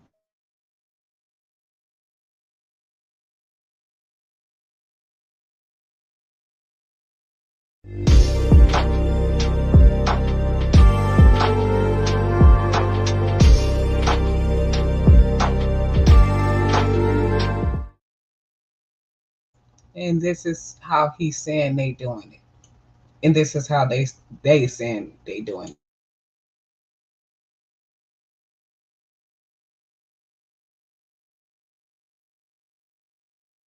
And the video is MK Ultra. That's crazy, huh? Yeah, I see that. Wow.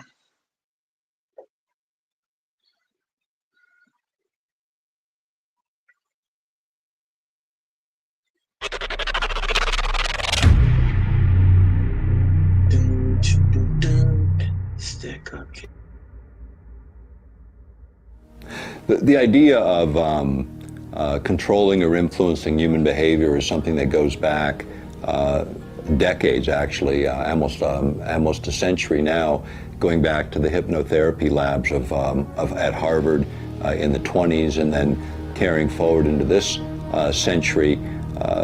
The issue of mind effects, controlling or influencing human behavior, has always been a target of the U.S. military and the security agencies and apparatus of the United States, as well as many other countries.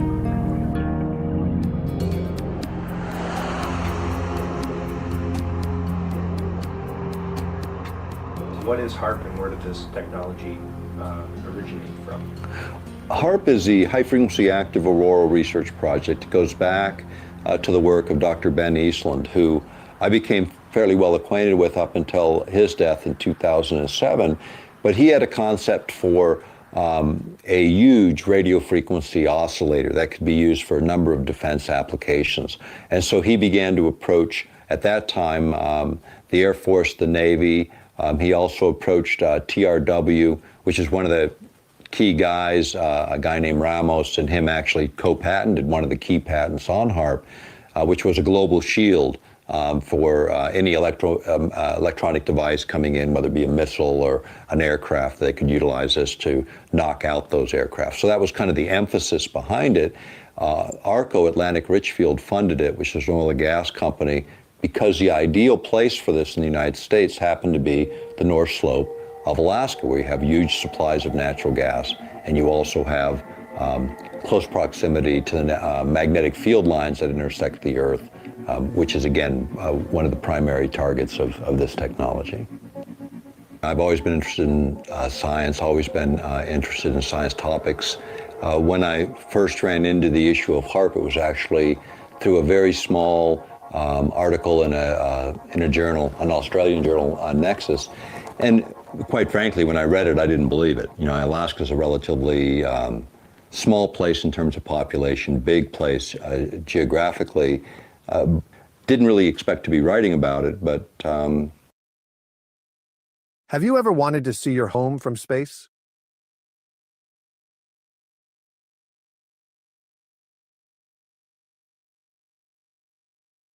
It became a pretty compelling issue that I thought the public should be aware of. I have a background in traditional and complementary medicine. I also have a political background in this part of the world and a strong interest in science. I've done a lot of different things in my lifetime, but my main interest in health sciences was around the subject of electrophysiology, the effect of electromagnetic fields on the human body. And again, which drew me into the HAARP story, was the idea of a huge transmitter that could generate prodigious amounts of energy. And then what were the physiological effects of that, as well as the environmental effects? Historically, this goes back a very, very long time. The thing that has happened is it switched from agency to agency, and every branch of the military has projects that deal with some aspect of this, whether it's the Air Force, the Marine Corps, the U.S. Army. They all do. DARPA is sort of the umbrella, you know, in terms of where a lot of the research goes, and sort of farmed out and fractionalized both the private sector, academic institutions, and military establishments. But eventually it all flows back to one place or two places. Central Intelligence, NSA, these are areas that they're very interested in, as well as DARPA, which then decides how it's farmed out in terms of applied technology to the various branches of the military. I look at mind control as kind of a more general, informal level of mind control, and then what I call psychiatric mind control. So psychiatric mind control is there's actually a psychiatrist or a doctor right there interacting one-on-one with the person who's the target or the subject. The more kind of general global mind control just works by control of media.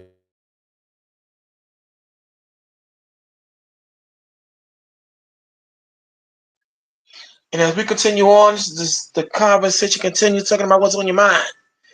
Wow. Okay, seventh answer. When you get started, you get started. Okay? All right. But as we say, we ain't not going to deprive any of you out there. We're going to give you a full, well-rounded understanding. Okay? And when we go digging, we go digging. And boy, seventh answer went digging. Is there one more video you have to show on seventh answer? Because there was 3. Yeah, but it's actually in this video. I gotta find it, but I want to play this video by itself. Well, we gonna do this one by itself because it actually explained. And these are the programs that they're using, like the Hartford program. That's one main program that I want to break down and explain how it affects the weather, affects the frequency, affects the mind, and all that. And DARPA, you already know that part of it, you know. All right. Asia Addict 777, what's going on?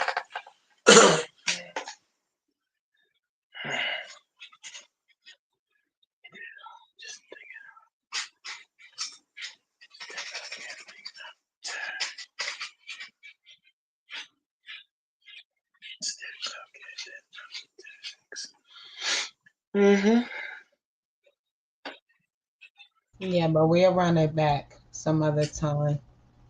All right, then, no problem. Yeah, because so, it's a long one. It's a long one?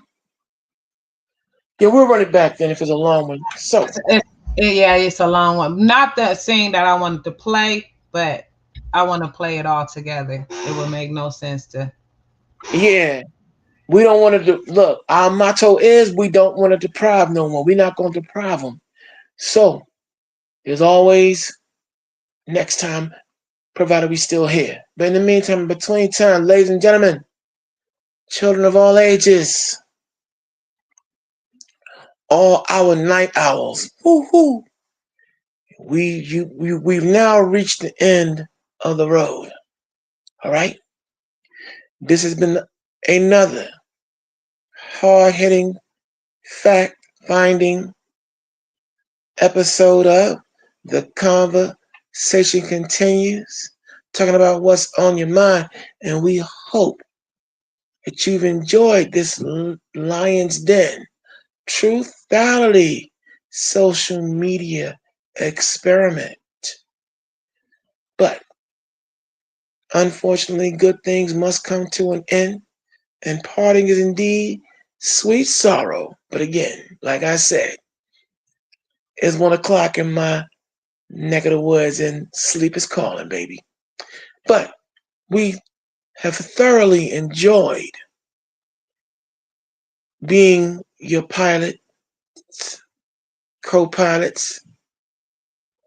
Well, actually, the seventh answer controls the entire taking off air traffic control, okay?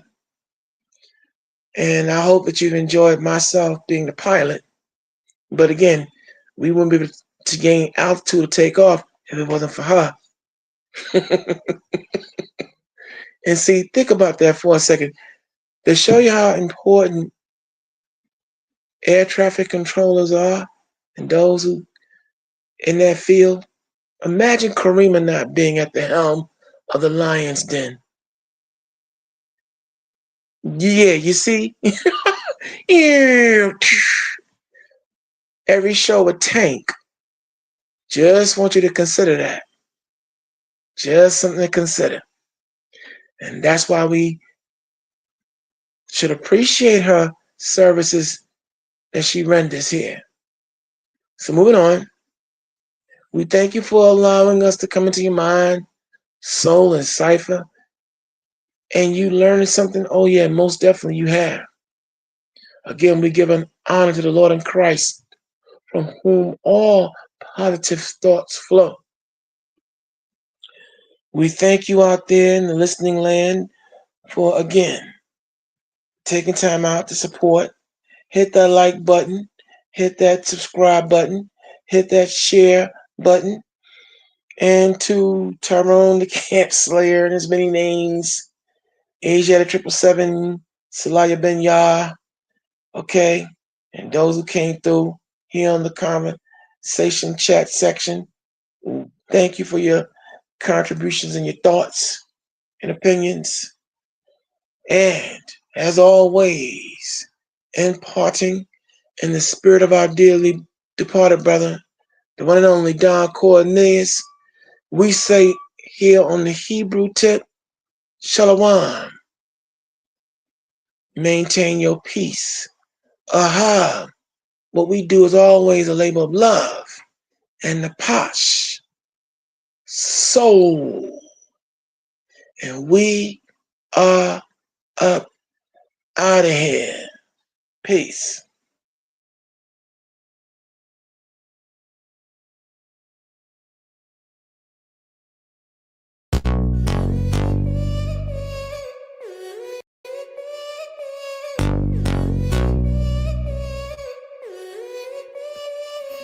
This episode of Lion's Den was brought to you by Common Sense. I can explain it to you, but I can't understand it for you. Welcome to the Lion's Den. 144 men on the rise again. Yes. And you better show some intellect. That'll be the only way a nigga ever get respect. Real.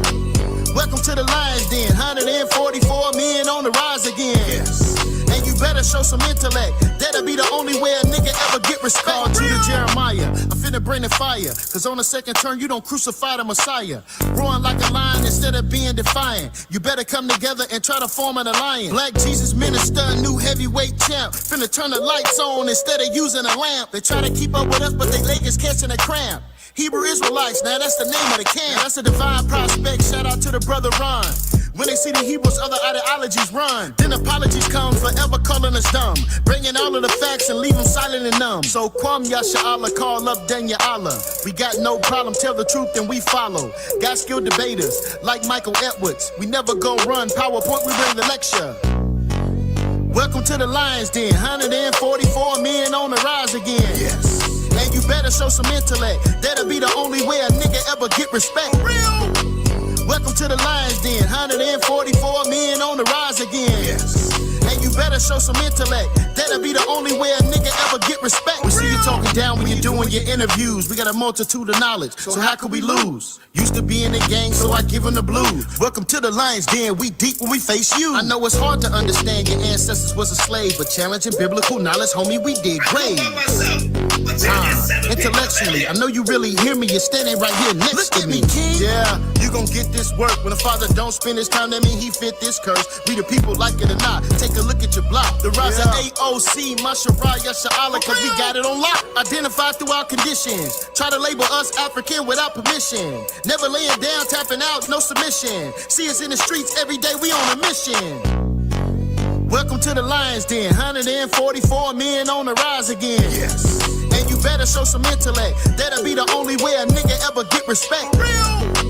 Welcome to the Lion's Den, 144 men on the rise again. Yes. And you better show some intellect. That'll be the only way a nigga ever get respect. Real. We get a certain type of treatment in the conscious community. We get a certain type of treatment in the conscious community in which you are at the forefront of, Sarnetta.